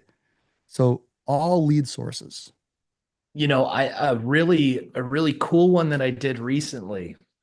I found an area where, for whatever reason, this city subdivided all of these lots. There's, I don't know, 60 lots per street, and all of them are too small to be buildable. And so they're like half lots, a third of a lot. They're just these really skinny lots. And so I found someone who had 32 of them contiguous on both sides. So they had 16 and 16 as like a big block of them. And on their own, they're worth like $500 because they're not buildable, right? And so I didn't, the assessed value on them was, I think, $500 or something like that. And so I contacted the owner, just doing exactly what you did right there. I contacted the owner and I was like, you got 32 of these unbuildable lots and there's tax liens on them. I'll pay market value. I'll pay you 500 a lot. And she was like, yeah, fine, whatever. And so it was a really quick transaction, but I get, some people don't know. So I contacted the city and I combined two of the lots. And now for these 32 lots, I have 16 buildable lots, and that brought the value up to $8,000 to $10,000 a piece. Oh my goodness. Yeah. And so you have like, again, it just kind of get creative sometimes. That's why you're the investor. And again, you don't know what the story was with that woman owning that land. You probably do, but it could have been her father who was a builder who bought him 20 years ago and sat on him, and then he passed away, and life goes on. Mm-hmm. Life goes on, and next thing you know, that you have the address, the county doesn't even have your address anymore, your mailing address, because it was your father's or whatever the case may be. The taxes aren't getting paid. The mail's not even going to you. And what's so funny too, Justin? I looked back, this individual hadn't paid taxes in like 15 years. And she probably would have been open to selling them that whole time. And it just took one like, I wonder if I could do this. And I it was actually the county. I called the county and asked them. You never know. Getting out of the way and asking. And you'll get a no, or you never know what happens. Yeah. Wonderful stuff. All right, Phil. So we went through, thank you for showing the Maricopa County. One last thing I'll show people, if you did go in that Maricopa County, you did pull a list. Let's say you exported the list. This is something that I use a lot. I do have a video on my YouTube to show people, but guys, you could take any list, whether it's a tax list, the driving for dollars list, a list that you did yourself, a violation. I talk about all these things on these trainings, but you could take the list. Again, when I talk about violations, let's just say that you went down to the county clerk's office to get the tax delinquent list, okay? Because right out of the horse's mouth is the best place. Phil and I talked about this off the record, but we were like, there's always a delay in any software, any system. It goes from the county clerk's office or the city, whoever it is that collects the revenue. By the time they report that, there's a delay. So what is the best? The best is going right to the horse's mouth. While you're there, go up to see the building inspector, go see the building department, go get the violation list. Now you're building lists on your own. And all you have to do is do this simple upload. And this is all we want. We want the street address and a CSV, city, state, and zip. We don't care about the owner's name, APN numbers, nothing. Once you put that information in a CSV and you upload it, you can do 5,000 at a time, and it will populate inside of Deal Sauce. And then you're off to the races again. Now you're getting a list like this, where you're going to see a potpourri of everything. You never know what's going to come up. It's going to be absentee owner, cash buyer. How cool is that? Maybe they're on market, maybe they're off market, maybe there's debt, maybe there's not. So now you're looking at interest rates and loans and whatever the case is. For tax, we're talking about tax liens. Not all of them would be with mortgages, but I think you guys understand. So, Phil, you got time for Q&A? I got all the time. I'm ready. Bro, you're so good to us. All right. So I don't know. We're going to have to start back. I'm not going to go to the top. Eric is probably watching some of it. I just got to say, Phil, this has been incredible. We've been doing these Zooms every week for the last, year plus, and this is the most the most amount of questions that we've ever gotten. So I wish I could say, oh, we have one burning question, but the side chat's been kind of going crazy. I'm So honored. I think you can scroll up slightly and find something that you can dive into. Well, let's get people to raise their hand. All right. I want them to meet Phil, and there's already some hands raised. And then someone asked, can I go over it again? R. Williams, can you go over one more time? I've been tricked before. I'm going to go one more time. And hopefully it's just the upload, and then we'll get to Phil's questions, or we'll do the Q&A. But if we're talking specifically about the upload, it's right here. Let me just start over. I'm going to go to residential or commercial and just go in the search bar right here. I'll stop clicking that right here. Upload CSV file. And then you can either click and drop it in here or get it on your computer, and then this little download this our sample is just going to show you what the file should look like. CSV file, super easy. There's videos on my YouTube, how to upload a video into Deal Sauce. That's what I'd look for. Yeah. All right. Hey, Phil, I got a quick question for you. You said shoot. you lean more towards land on most of your transactions. Is that strictly because of there's less moving parts? You don't have to get eyes on it. You can do a lot of the, if not all, the majority of the work yourself, looking at, aerial footage and things like that, or aerial views. So I think that's part of it. And I look at it a couple of different ways, right? And so depending on where I'm investing, I'll have very different goals. And so when I'm investing in, say, Florida tax liens, it is purely an interest play. And in my experience, and this is Arizona, and this is pretty much everywhere, your interest is going to be higher on vacant land because it's less competitive. The way bidding works at some of these auctions is the interest rate starts at 18%, but people bid down the interest rate instead of bidding up the dollar amount. So if I'm willing to take 12%, but you're willing to take 11, and that's the lowest bid, you're going to win that tax lien. So when you have like a group of 50 investors at an auction, you see things getting bid down fairly low sometimes, but land is always going to be, because land is, let's face it, it is more of a risk, right? Because there's not as much inherent value. So I'll see the interest rate higher on those. Now, the second reason is that one of the things I mentioned earlier is that the rate of foreclosure on vacant land is 100 to 1 on single family homes. So if I'm getting into this tax lien with the idea, like, I just want to take title to something, I want to have that chance of actually taking possession for the back taxes owed, land is an easier way to do that. And I've had some really, really good luck in some of the Arizona counties, and with Pinal and Mojave. And I really, so if you're looking at it like that, like, hey, I'm just sort of doing the scratch off ticket method where I get my money back and I got 2%, money back 2%. Oh, I took possession of this one. That's a 30x on my tax lien amount. Like that's a reason to focus on land as well. And then the third is if I'm buying property just at auction, just like you said, it's exactly what you said. I can do all the due diligence from my office, and I don't have to, send someone out there to go get photos. Cool. Thank you. Yeah. I didn't know you can bid down that interest rate. Yeah. So I thought it was a standard interest rate that the state sets. So it depends on the state, right? Depends. But That's the attorney. Some states, like at the end of the day, an auction is a competition. And when two people are competing for the same asset, there's got to be some sort of like, they got to give something up in order to win, right? And so in some states, what they do is they have that state set interest rate, but people will offer lower. And so when we think back of that hard money loan example where the counties, you're giving the county a loan, well, just like they're going to shop for the lowest interest rate, and they're doing this on behalf of the property owner. But so whoever's willing to give us the lowest interest rate on that loan, that's who they're going to give the loan to. And so sometimes you see things get bid down pretty low. But like even in a scenario like Florida, where things could get bid down to 0.25% a year, there's still there is a mandated minimum that you get, and it's 5%. So you get 5% on the first day, no matter what your interest rate is.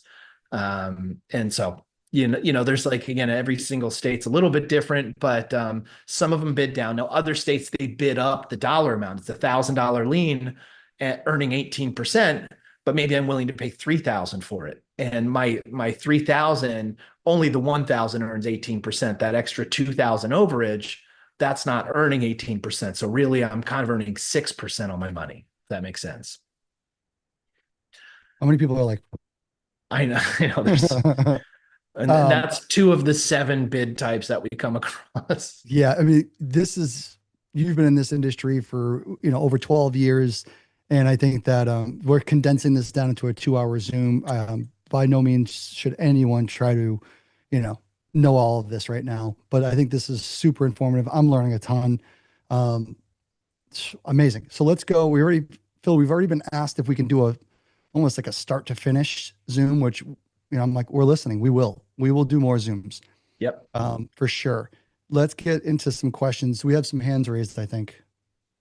Let's see. I lost my screen again. Yeah, I got it. Artist Jane Kelly has her hand raised. Just asked her to mute. Hi guys. This was great. I'm really loving this. This was a topic I was wanting to know more about and stuff. I'm curious, which states have the best return and the soonest where you can just get the property? I like that. Sure. So I'll answer it a couple different ways, Jane, because there's a couple different ways to answer it. But if we're talking about hey, where's just kind of the best overall return in terms of interest? Iowa's probably number one. They offer 24%, or really it's 2% a month on your money.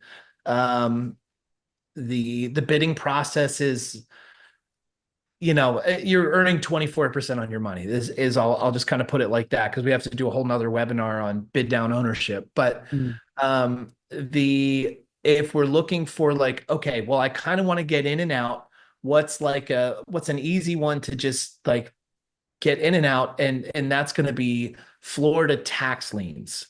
Florida, they call it the Fast Five, right? There's certain tricks to focus on tax liens that are going to have quick redemptions, right? One of the cool things they do in Florida is everything's public record. So when you're looking at a lien that's going up for sale in Florida, they're going to show you the last 20 years of tax payment history. And you're going to see, oh, okay, well, in the last 7 years, this person's had 6 tax liens and they've paid it off within 45 days, all 6 years. So tax lien was issued, they paid it 30 days. Tax lien was issued, they paid it off 21 days. And they did this 6-7 years in a row. So here we are, it's year 8. If we buy this tax lien, what's the likely outcome? They're going to pay us in 30 days. So the way I look at those, and you can focus on specifically those, I'm going to get 5% on my money in 30 days. That's a 60% annual return. That's a great in and out. Now, the third way that I kind of answer this is well, when it comes to taking possession and taking ownership to property, hey, I want to get in, I want to buy the back taxes, and I want to have a real chance at taking ownership of this property. I would tell you Maryland. Maryland is 6 months.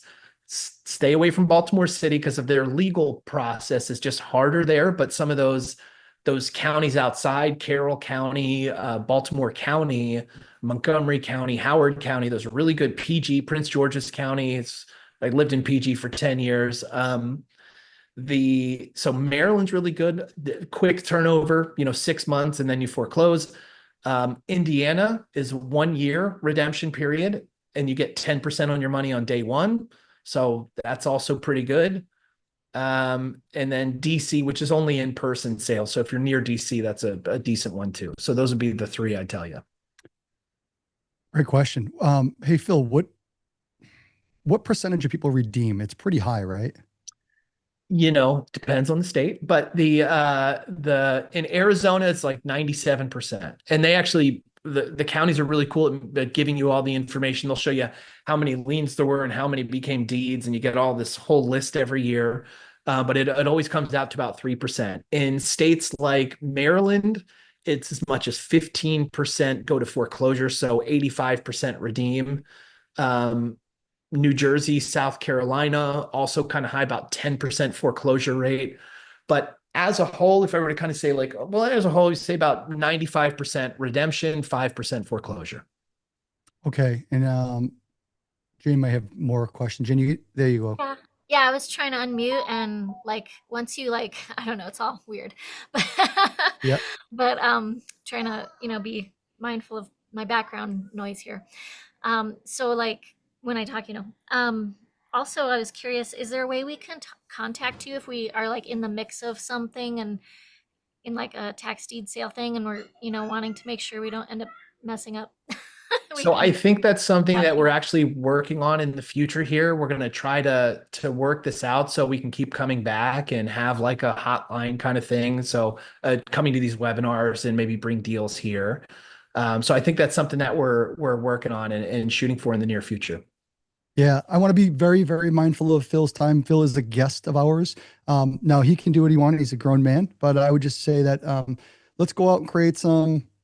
Oh, Reginald's here. What up, dog? Good to see you. I would say like let's just be mindful of Phil's time too, and if we're going to provide value, and that's one thing, but let's just be careful. I want to get him back here, so I don't want to burn bridges, guys. Please help me. We got to reel him in. We're going to reel him in here. That won't but- happen. No, but Jane, yes, we're gonna bring him back. Let's create some problems, and I'm sure there's a YouTube channel and all that. We'll get to it later. Or if there's Instagrams, you guys can 100%, DM them and all that. I'm sure. But what do we have for questions? What else do we have? There were some other raised hands. Maybe not any longer. So we covered the best states essentially. That was a really good one. All right. Rennie's asked to unmute.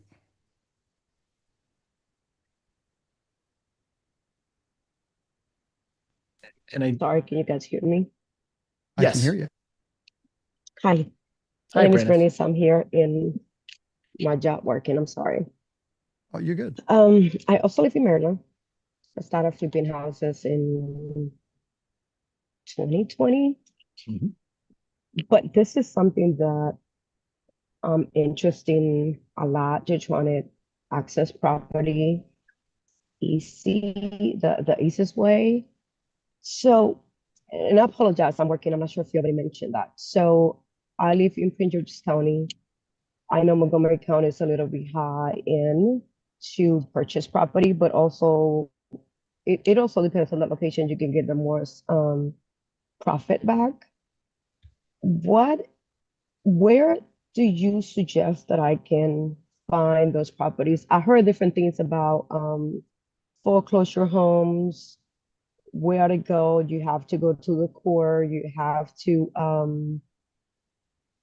kind of register in the system for you to be able to access those properties. So again, I just want to excuse myself. I'm not sure if you already mentioned that. No, that's okay. So PG County is actually a really good spot to be in. So Prince George's County, they actually do their auction themselves. And I think I sent that to Jane. Let me resend that. So if you go into the chat, there's a link for Prince George's County's tax sale. They usually do them in like April, May every year, but Thank you. they've had like they've had to, ever since COVID, they've kind of been off on when their sales sometimes are in July or October. But the best thing you can do starting out is honestly just contact the local tax collector and start asking questions like, when is your sale? And where do I go to bid? And they're going to give you this website. But as a PG County resident, you actually have first access to liens that the rest of the world doesn't have. So that's like a Prince George's County thing, where if you're a state employee or you're a PG resident, you have access to stuff before the rest of the world. Locals only. It's like a surf spot like that. People, it's like locals only. And then Yeah. everyone else can come. Interesting. It's very nice. And then Yep. is it true that you have to have like a lot of money, or either you have to put a down payment or you have to have a lot of money to invest? No, I mean, some of the liens are only like $500, you know, and I mean, they can range, sure, like if, you know, if there's like, you know, Greenbelt Mall, it has like, you know, has a lien, it's going to be $100,000 or something, but it really just, it depends on the actual asset. And so, you know, when you hear how bidding works, it might be sort of scary at first because they are big numbers, but you're not actually required to pay those numbers. So it's kind of weird in Maryland, but you know, if you talk to a tax collector, they'll take the time and explain it. It's really, it doesn't require that much money. You know, where with $1,000, you could go in there and buy a tax lien, no problem. And the And tax there's collector, sorry, yes. no, go ahead. And the tax collector, are they accessible to the link that you provided? They are. That's on there. Like that's that's a government site. That their auction site's held on a government site, and it's run by the Office of Finance, but it's basically the tax collector for PG County. And those are the same people that I heard that they are agents, that they get the properties are assigned to an agent before you buy them, or that's something separate? No, that's to be something separate. That might be bank foreclosure. That would be like a trustee sale kind of thing. Yes, you're right Yeah. about that. So Yeah. that's it. Thank you. Nice meeting Or you. It's been Yeah, a nice. pleasure. REOs will typically get an agent. So when you go to a foreclosure auction from a mortgage foreclosure, if no one bids, if no one wins at that auction, let's say they started it too high or just no one showed up, now it becomes a REO, real estate owned, and then it goes to the bank. And I've gotten the question from people, Phil, and I'm sure you have too, is like, because I started off just kicking the tires and like, oh, why can't I just call the bank and ask them if I can buy it from them? No, not a chance. Yeah, you can call, but Good luck. Exactly. Yeah. But then they'll hire an agent most often at some point. It could be in months, years, and then they'll hire. Usually they work with exclusive agents or a brokerage. Um, but all right, good stuff. I have is it Lisa? Yes, thank you. Sure. You got it. So just getting ahead of myself, but back to Bob's house, and you have the lien.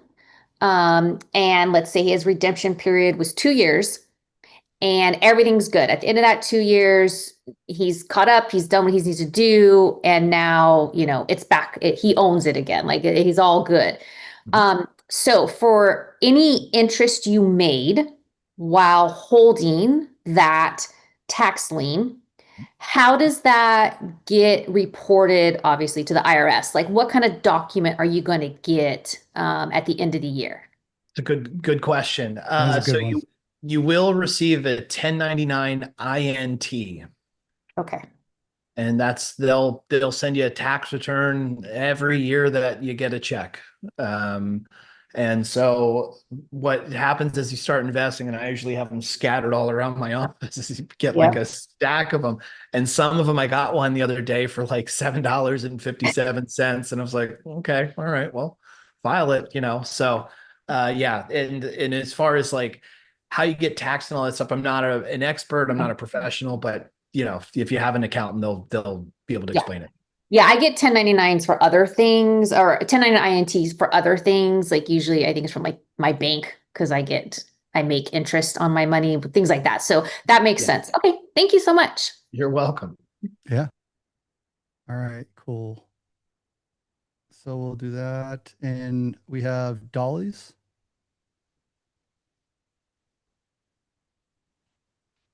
Oh, let me ask you to unmute. Thank you. I was What's up? fighting with it. All good. How are you?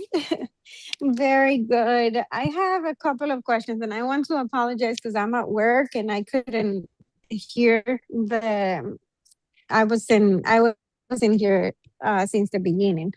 So I wanted to ask, do you guys work in with tax deeds also in Florida, or just tax liens? Both. Yeah. So tax lien and tax deed, you know, depending on the time of the year, but the, you know, tax lien season in Florida is usually like May to June 1st. So it's kind of like this little 30-day window is when all of the counties come out with their lists. They put together this big long list and then they make it available for you to bid on. And then, June 1st, it usually shuts down. And then the rest of the year, there's always a tax deed auction going on. I mean, Monday through Thursday, every single week, you're going to find some tax deed auction in some county in Florida. Okay, thank you. And my second question is, which counties have you been able to gain any tax leads in tax deeds in Florida? And the reason why I ask is because I live here and I've been trying to bid in multiple counties, and they usually get overbidden.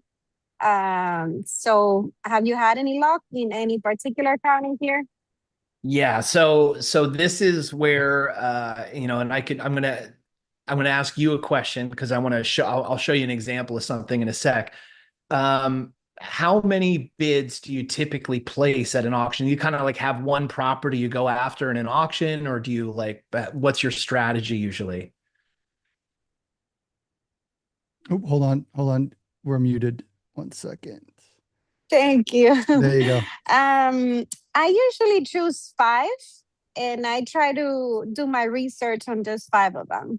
And my experience has been, especially in Miami-Dade, which is where I live, they just overbid all the time. I have tried other counties like Orange Lake and Osceola, which is more towards Orlando. Yeah, and sure. those are also pretty busy. So usually 5.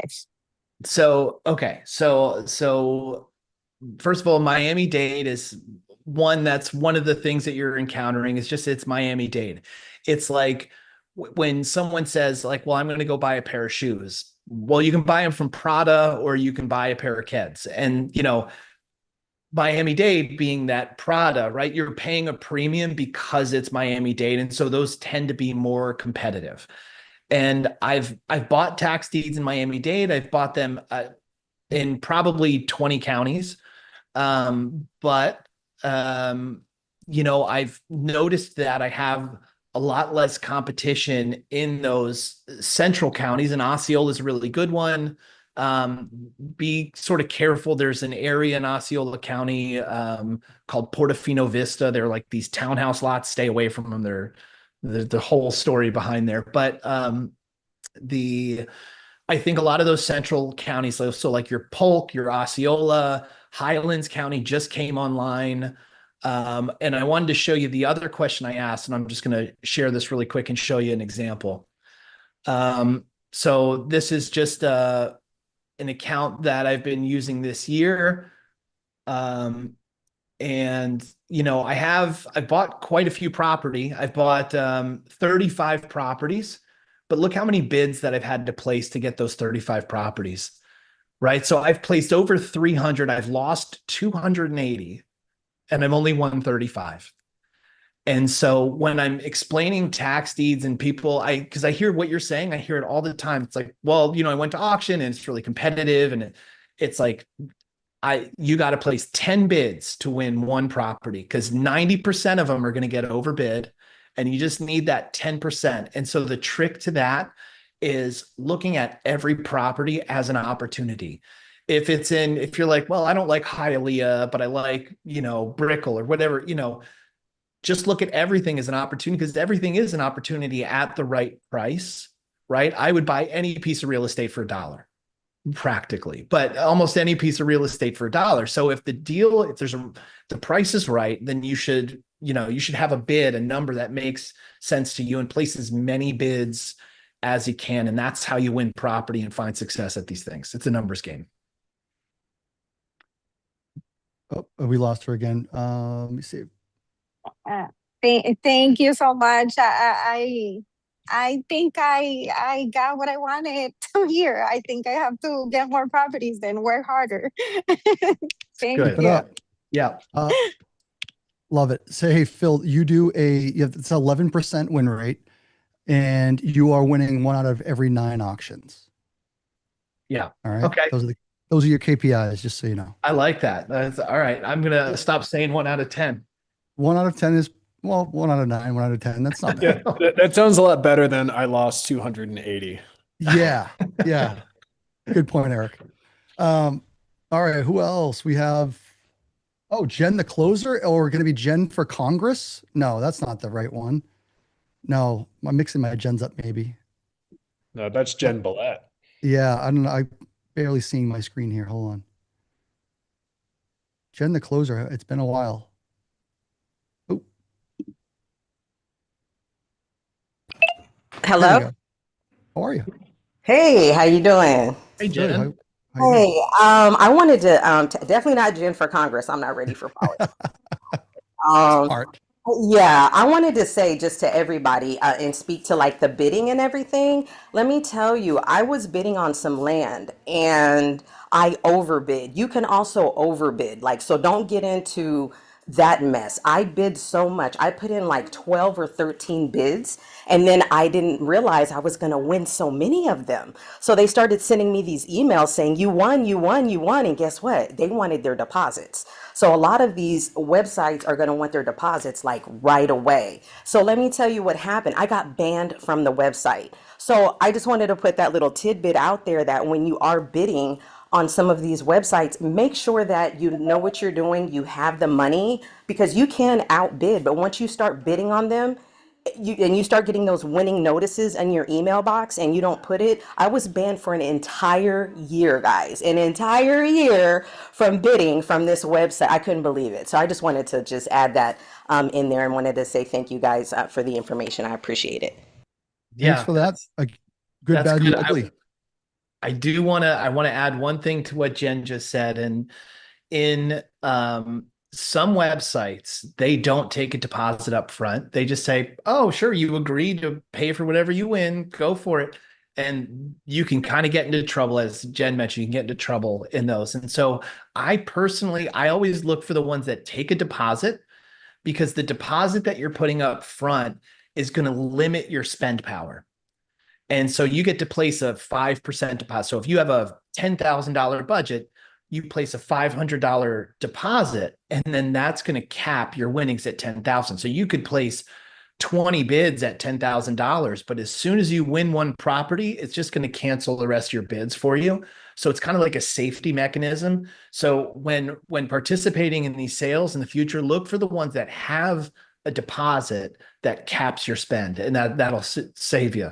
But that's a good one, Jen. Thank you. Going ham all day. That's like me. I was like, all right, yeah, I want all these. And next thing you're like, oh dang, gotta pay the piper. Really good one. And that's just, again, real life experience. And those are the things we need to talk about as well. Dollies, did you have another question, or do you want me to lower your hand? You do. Yes, I'm so sorry. You're all right. I also wanted to ask if you guys have worked in San Diego County, because I know there's like over 600 properties that are going to go up for sale there for auction. Yeah. So San Diego County, they typically do their sale over 3 days. And I haven't looked at the list this year, but it's usually done over 3 days. A lot of what they're selling are going to be timeshares, believe it or not. And so they're going to have like 800 properties. And honestly, at least probably half of them are just going to be timeshares. And they're going to be at like, some resort here, and bidding will start at $100. And generally, like if you're really into timeshares, you can go pick up quite a few, but you're taking on that commitment moving forward. And they are, individually deeded. So you're paying property taxes, and that's why it's in that sale. But San Diego County, as I'm sure you can imagine, is another pretty competitive area. And so no matter what you're getting into there, you are paying 95% of market value, if not over market on a lot of them, just because people get competitive. And that whole like 9 out of 10 thing that, that's because people will get in there and they'll bid with emotion. They just want to win, and they'll just bid and bid and bid and bid and bid. And you can see when that happens. Sometimes you say the market value on this property is 100,000. It got bid up to 130. And that was two people just fighting with, not with the brain. And so one of the better pieces of advice I could give is like, have a list, know what your numbers are before the auction starts, and do not go over that number. I give myself a $300 allowance of going over whatever my number is. And, you can maybe do that, but generally if you have a number, stick to it. Thank you so much. That's great to know. Yep. Good stuff. All right. Neil, what's cooking? Hello, everyone. Thanks for taking the quick question here. So I've been finding, at least in my state, that which is Georgia, is there any rhyme or reason? Like sometimes you find properties that go to tax deed sale after 6 months. Some of it's 3 or 4 years, and it hasn't gone to tax sale yet. So is it just the organization among the county tax collector's office, or like why is everything so all over the place as far as when it actually goes to sale? Yeah, so that's actually a good question, and I don't have a 100% answer. But Georgia, typically they do their sales on the first Tuesday of every month. But something that's interesting about Georgia, even though it's redemptive deed, you're still responsible for doing a foreclosure. So that's why I don't have an answer, because I can understand if the foreclosure is done, then sometimes foreclosures just take a different amount of time. But if they're not doing the foreclosure, I don't know why there would be a different length of time between, some go up to sale for 6 months, some go after X amount of years. It might have to do with like a noticing requirement, like maybe, so in order to get it into sale, they have to send notice and they have to publish it in the newspaper, and there's certain steps that they have to do. And so if grandma died and there's 14 heirs and they're having trouble skip tracing 3 of the heirs because they live in Arkansas woods, like that's something that could take more time. So if there's more people on title, it could definitely take more time. But seeing like a gap like that between 6 months and 4 years, and that might have been her hyperbole, but like, that's the only thing I could think of would be like noticing requirements to go to sale. Okay.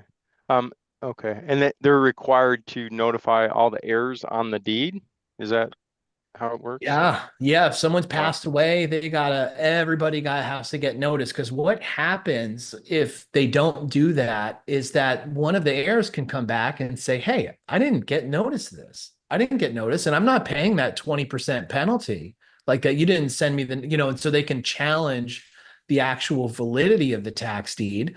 And so when they challenge the validity, if they have a legitimate case, like they weren't actually notified, the county could just overturn the sale, just give you your money back and say, sorry, we gotta give them the chance to pay the taxes. Oh, that's fascinating. Okay. And then with a trust, I imagine they just contact the trustees which would be essentially was going to be the same as the people on the deed. Yeah, or it could be an attorney too. Yeah, but they'll gotcha. notify the trustees. And are they do that now? Are they going to have to put the notice within the county where the heirs live, or like I thought it was only you're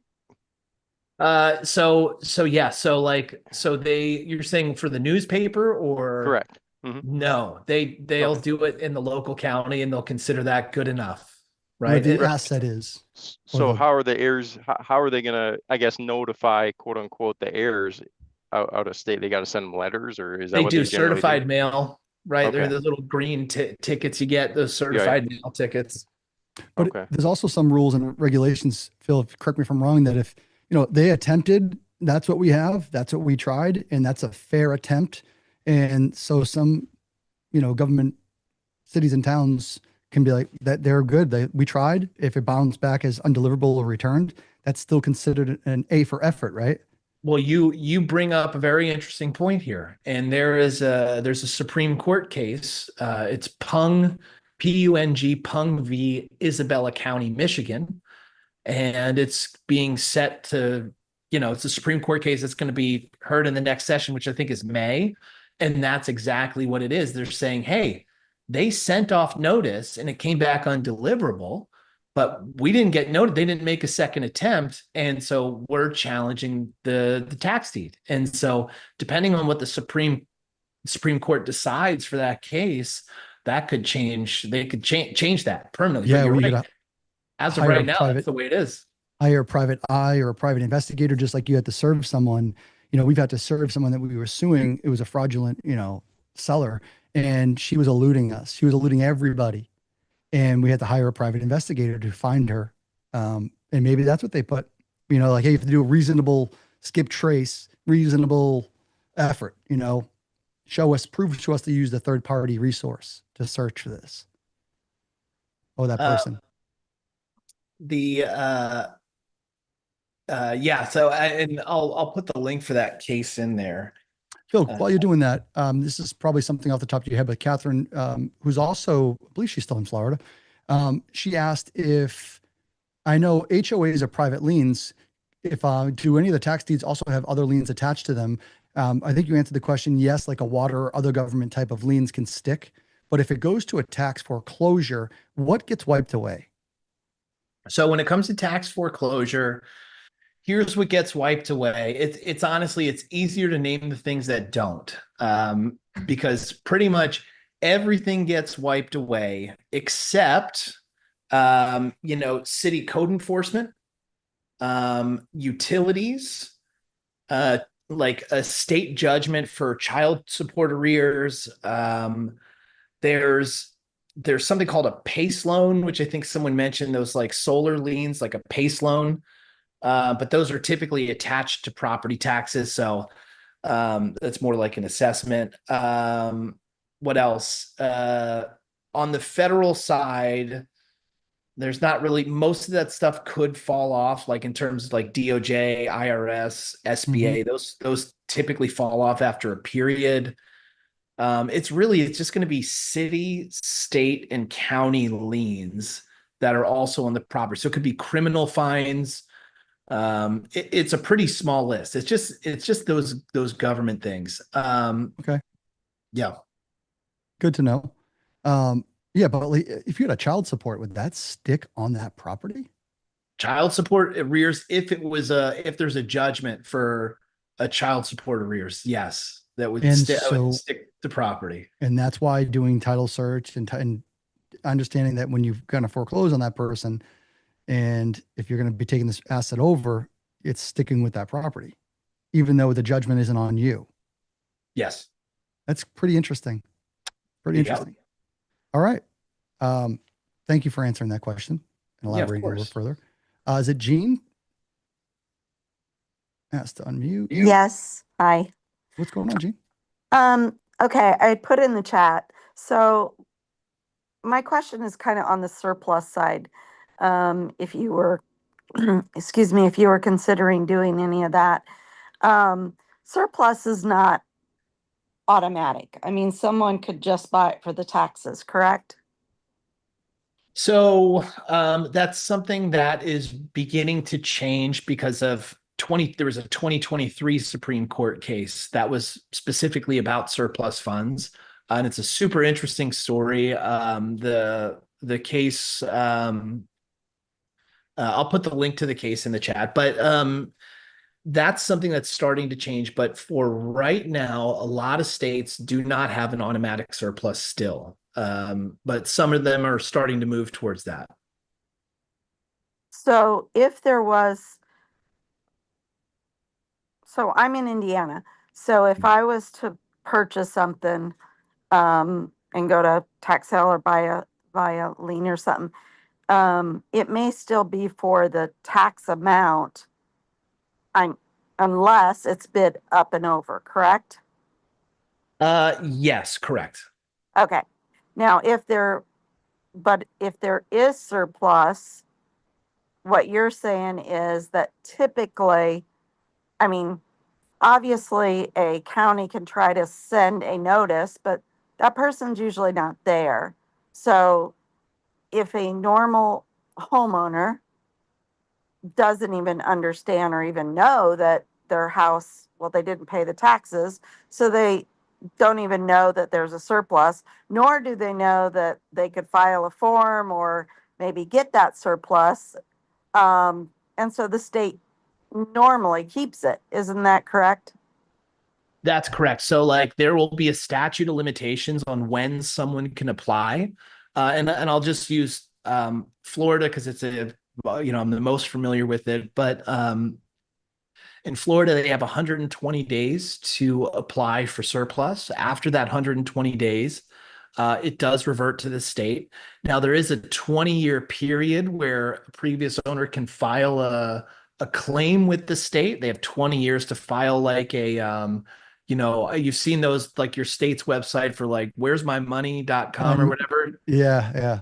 Yeah, so they have 20 years to do that, but typically the state is state's going to keep it after 120. So that 120-day window, that's really, really vital for anyone who's getting into surplus funds. And again, Florida specific, that's on tax deed and foreclosure. But in Indiana, I would try to learn what that statute of limitations is. And then I would I would pay attention to when the sales are. And there's a couple different sales throughout Indiana is super interesting in how they do their tax sales. They have tax lien in September. In the fall, they have tax lien sales. Anything that doesn't sell there, which would normally be considered, an over the counter, those get sold at a secondary sale right now called a commissioner sale. The commissioner's sale, no matter how much the lien was, a $5,000 lien, they start bidding at $50. So you could buy a lien for $50 at the commissioner's sale. If it still doesn't sell, then it goes to a third sale over the summer, which is a tax deed sale. So Indiana is really, really interesting that every 3 steps of the way there is surplus that's created. So if you're paying attention to when the sales are, you could get in there and offer to help property owners get their surplus. But the surplus on the tax lien side, those September sales, isn't really available until after the foreclosure, if that makes sense. Okay. And you mean the foreclosure being an actual tax sale? That's the commissionary sale, or what was the last one? so tax deed. So even we'll take 2 of those away and we're just talking about the tax lien auction that's in the fall. Okay. If there's a $3,000 tax lien on a home, it's not unrealistic that someone might pay $10,000 for that lien.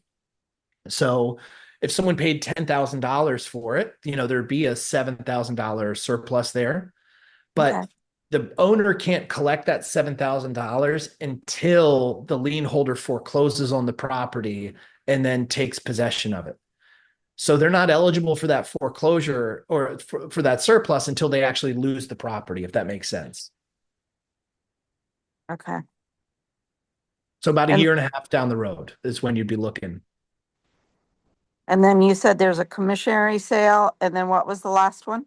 The tax deed sale. Okay. Those are in the summer typically. And just go to your local treasurer, tax collector, and ask them when their sales are. And some of them don't do the tax deed one. They only do auction and commissioner sale and say, hey, where do I get a list? And they'll give you 1 of 2 websites in Indiana. They'll give you either Zeus Auction or something called SRI Services. If they're on SRI, it means they're an in-person sale. Okay. That's pretty great. The commissionary sale is typically for those ones that don't sell. Yeah, it's really unique. I don't know another state that does this. So all the liens that go up, sometimes you see a $5,000 lien, but it's on a vacant lot that's only worth $10,000. You're like, that's not really a good buy. I don't think I want that.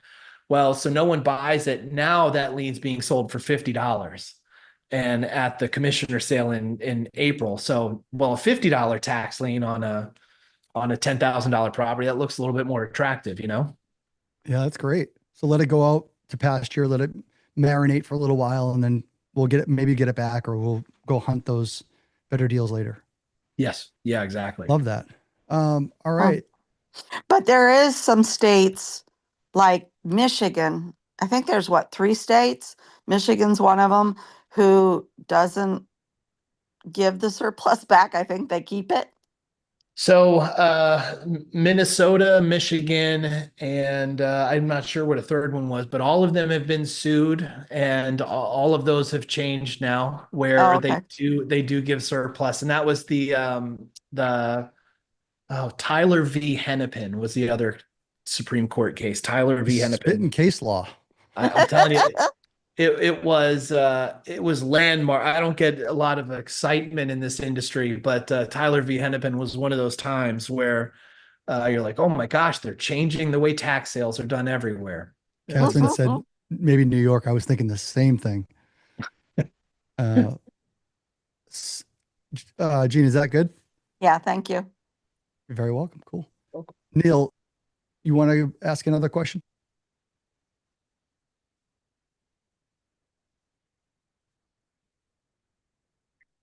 Let's see if maybe Neil just didn't lower the hand. James, what's happening?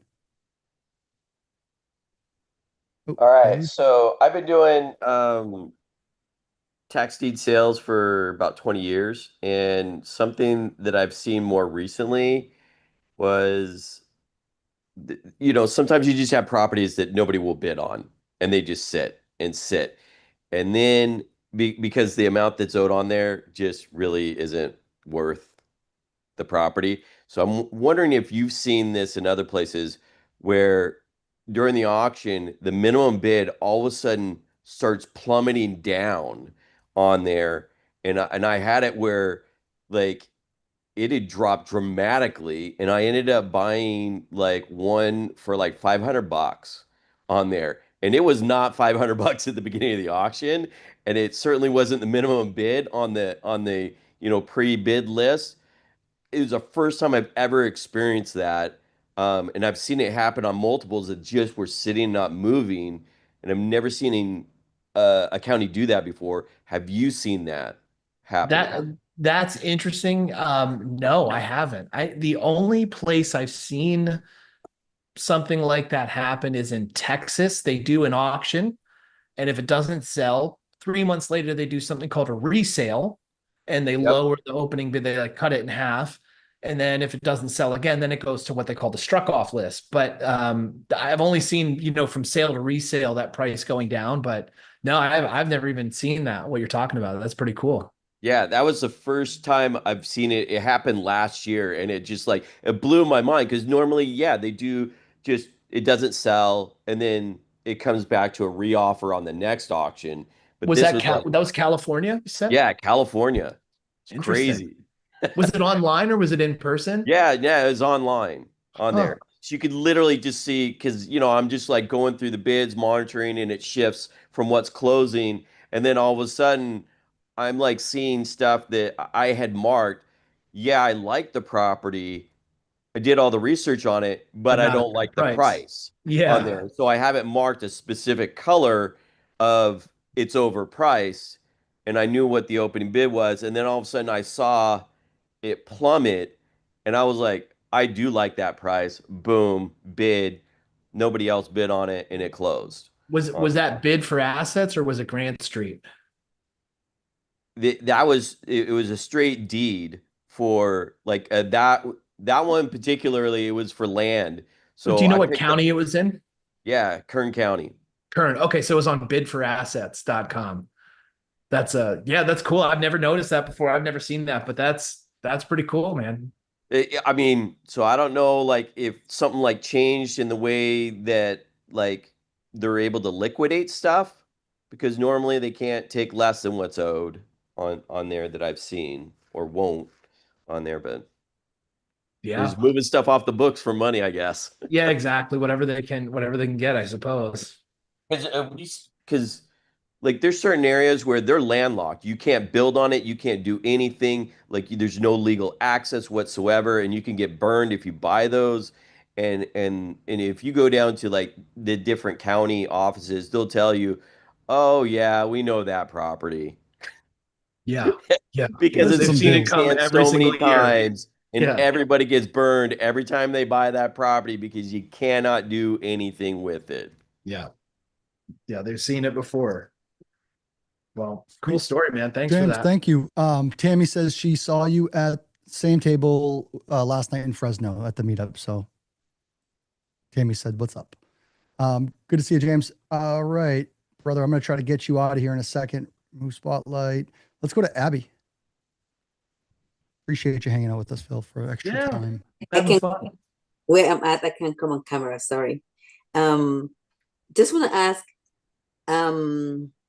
guest speaker Phil, are you very familiar with Florida market? Because I've been doing Michigan, PA, and Alabama because I had a mentor there that was helping to make sure I don't lose my shit.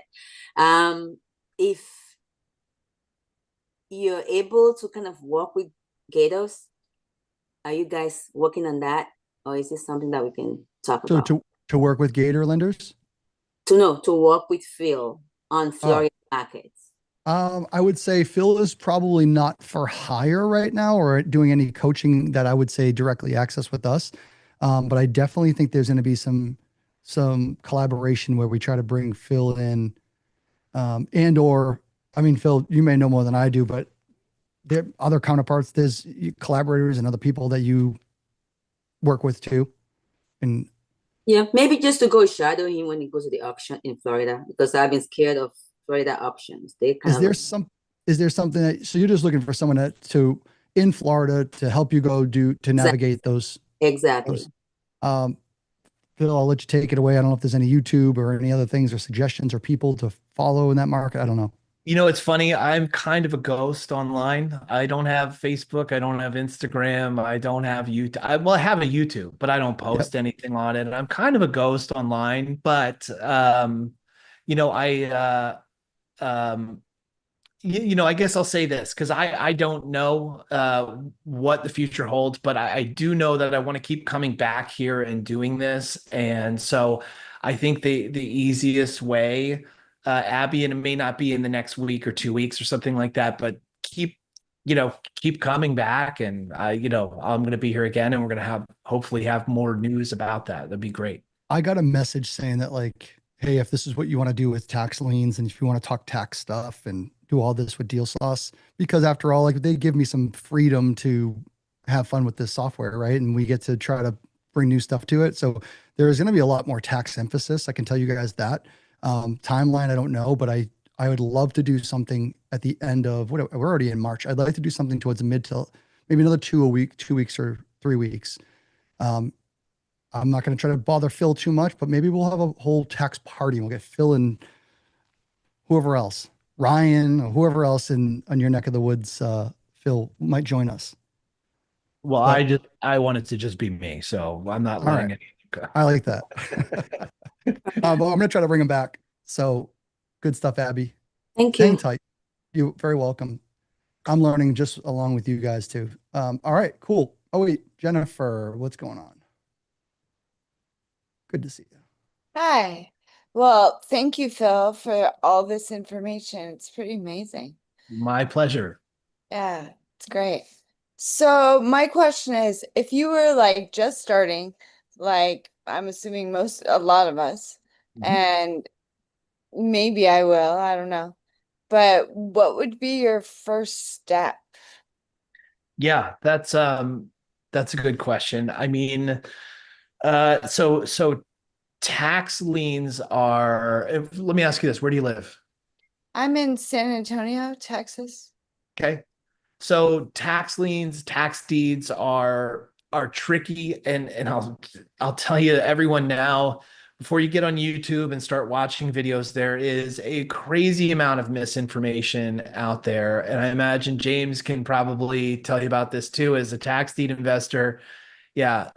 There's a lot of stuff out there that's really, you got to learn how to sift through it. But easier than that is, take advantage of local officials, and ask them questions.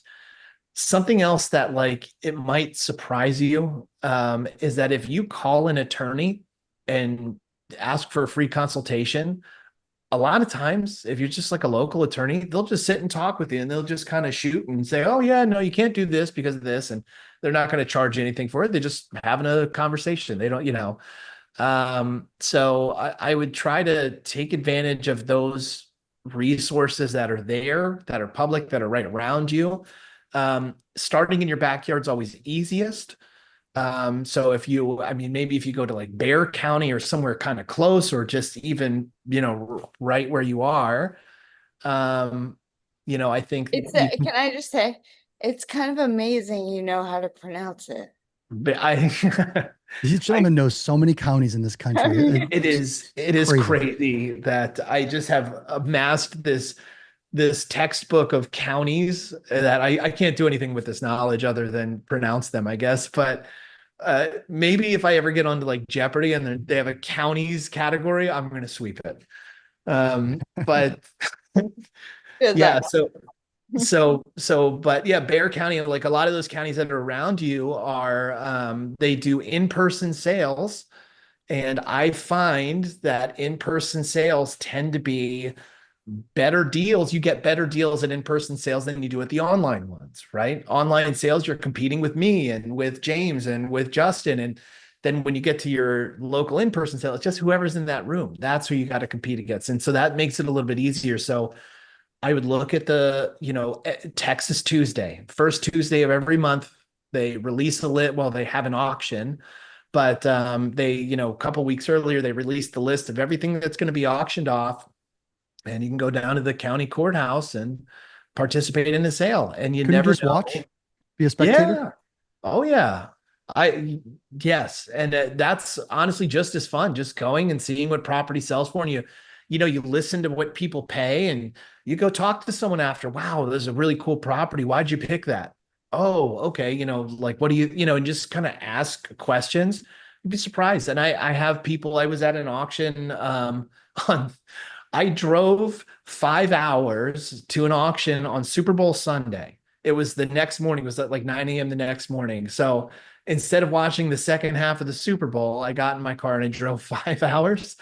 Um, and if you're, sometimes it does take like a little bit of sacrifice like that, but To me, that doesn't sound like a sacrifice.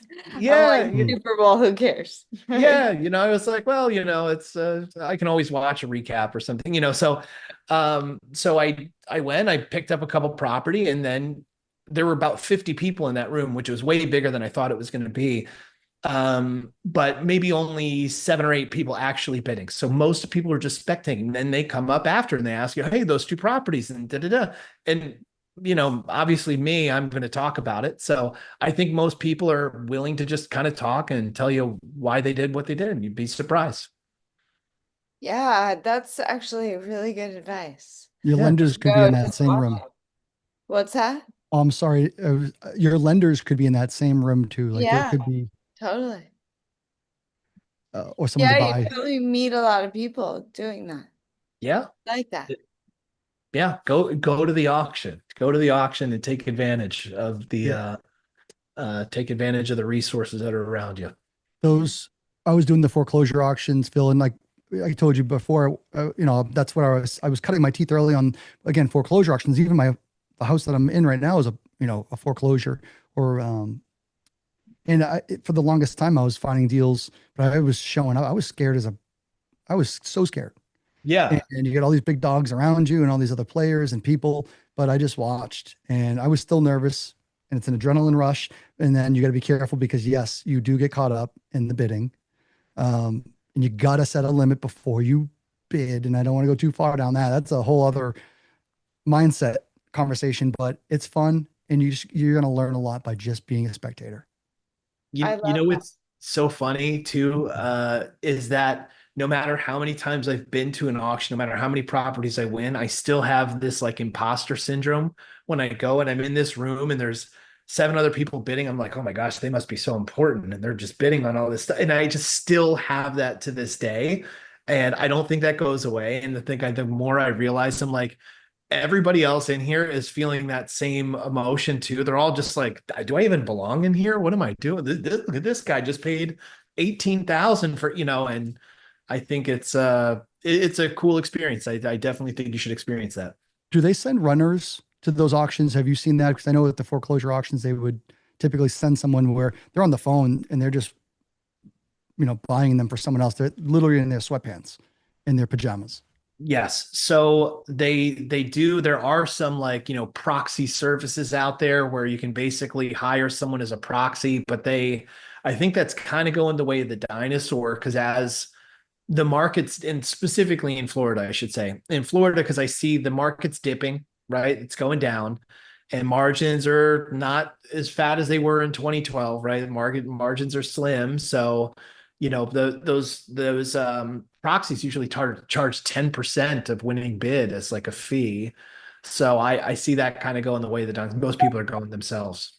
That's a racket on its own too. It is, yeah. Yeah. Yeah, I'll start a proxy service at 3%. I have another question, Phil. Yeah. So, it kind of seems like a good idea to buy land. But how do you value it?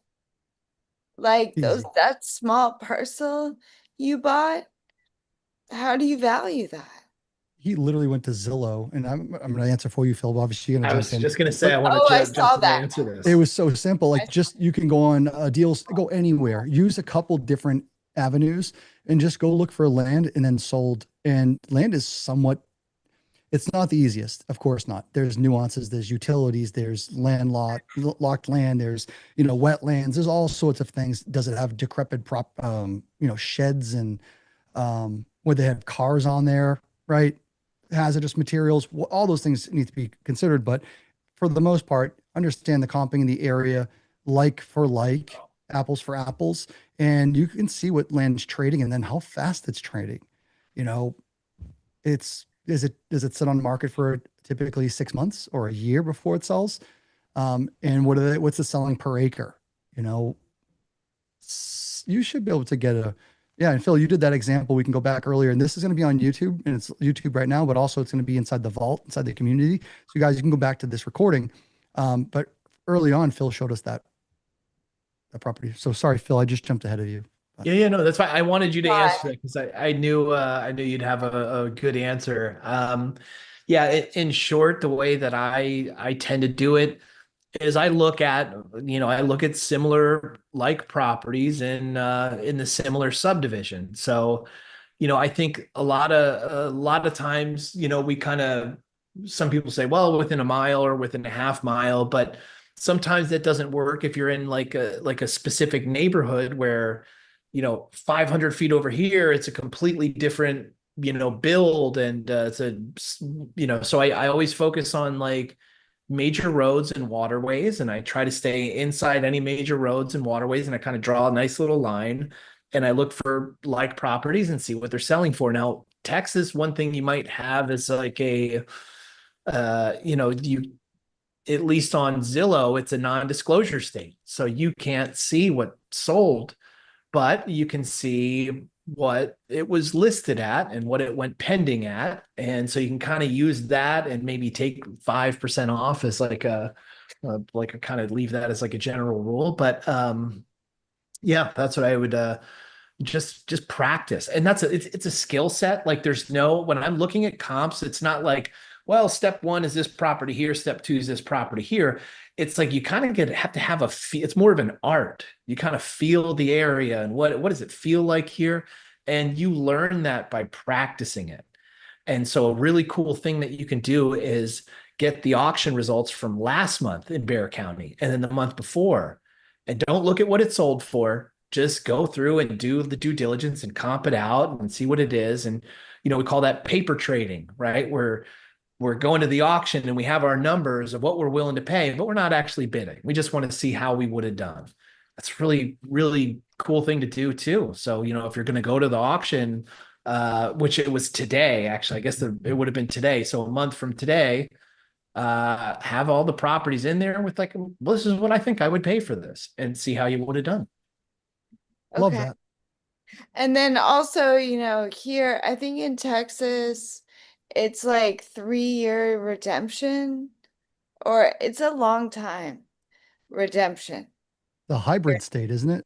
It's that hybrid one. It's redemptive deed. So they have a 6-month redemption period on most property. But if it's a house that's homestead exempted, it has a 2-year redemption period.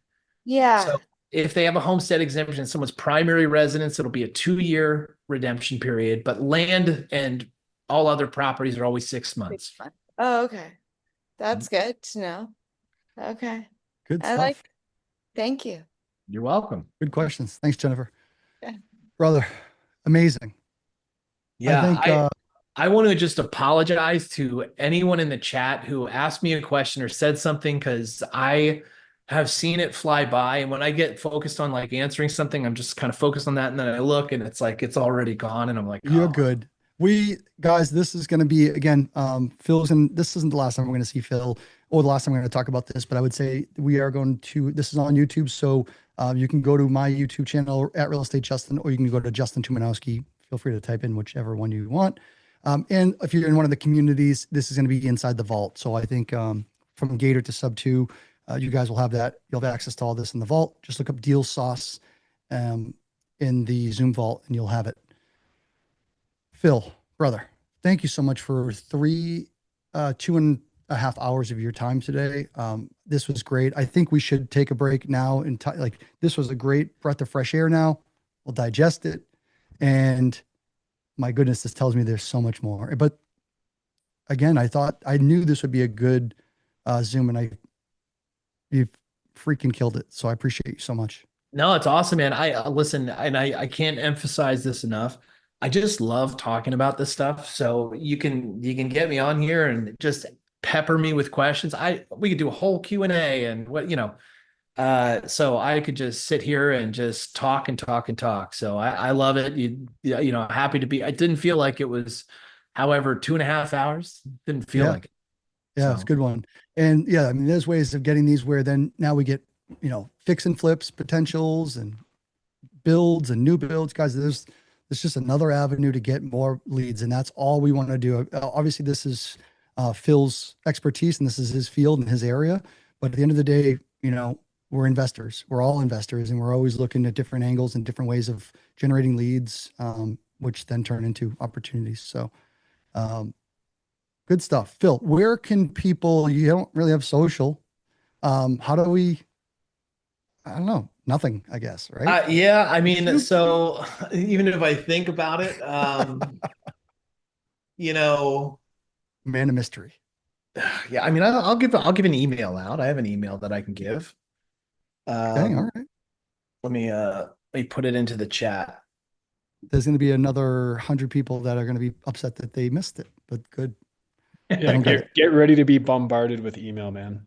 That's okay. That's Yeah, it's all okay. good. Just don't sign me up for anything. Just don't sign me up for anything. But I just put it in there. It's Phil at bnlcap.com. bnlcap.com. And feel free to shoot me an email and introduce yourself. What's that? I was gonna say, introduce just make yourself. sure you Yeah, introduce exactly. yourself. Yeah. Let me know who you are and where you're at, and I'll give you a little tidbit on the county you're in. Yeah. And how to pronounce it. How to pronounce it. Bro, you gifted a sub 2 squad up ticket, although you don't need it. That is like one of the coolest things that I'm proud that someone did that on here today. So thank you for whoever. Amazing. Yeah. That's pretty solid. So good stuff. Brother, thank you again. Guys, give him some love. If you got some value from this, please, you know what? Like, go tell, not for me, not for anyone else. I don't care about Deal Sauce. Go tell Pace, send him a DM, say, Tuminowski brought on Phil Kessler, and he's a dope human. And we talked about tax liens and tax deeds, because we don't really talk about that stuff in this community, as you guys know. There are people who do all sorts of investing in this community. I will give it that. That is the coolest part of this, but we don't really talk about it. And we're going to try to change that. So, Phil, brother, I appreciate you so much. I am so grateful to know you and be a collaborator now, and get to see you next week, hopefully. Ditto, man. Yeah, I will. I'll be there. I'm booking flight. Cool. And Eric's going to be there. We'll be marching around that place, and maybe we'll do some whiteboarding or something. We'll do a spin-off. It's so much fun. We'll give some lists away. Thank you so much for having me, and thank you for all the awesome questions and interaction from everybody in the chat here. You guys have been fantastic, and I'm looking forward to doing it again. If you guys see him at Squad Up Summit, please introduce yourself. Phil is I'm going to say he's a stranger to the community. So yeah, let's give him some love. Appreciate you, brother. I'll see you guys on the next one. We're not going to be on next Tuesday. So this is the last one till after Squad Up Summit. I will see you guys on the next.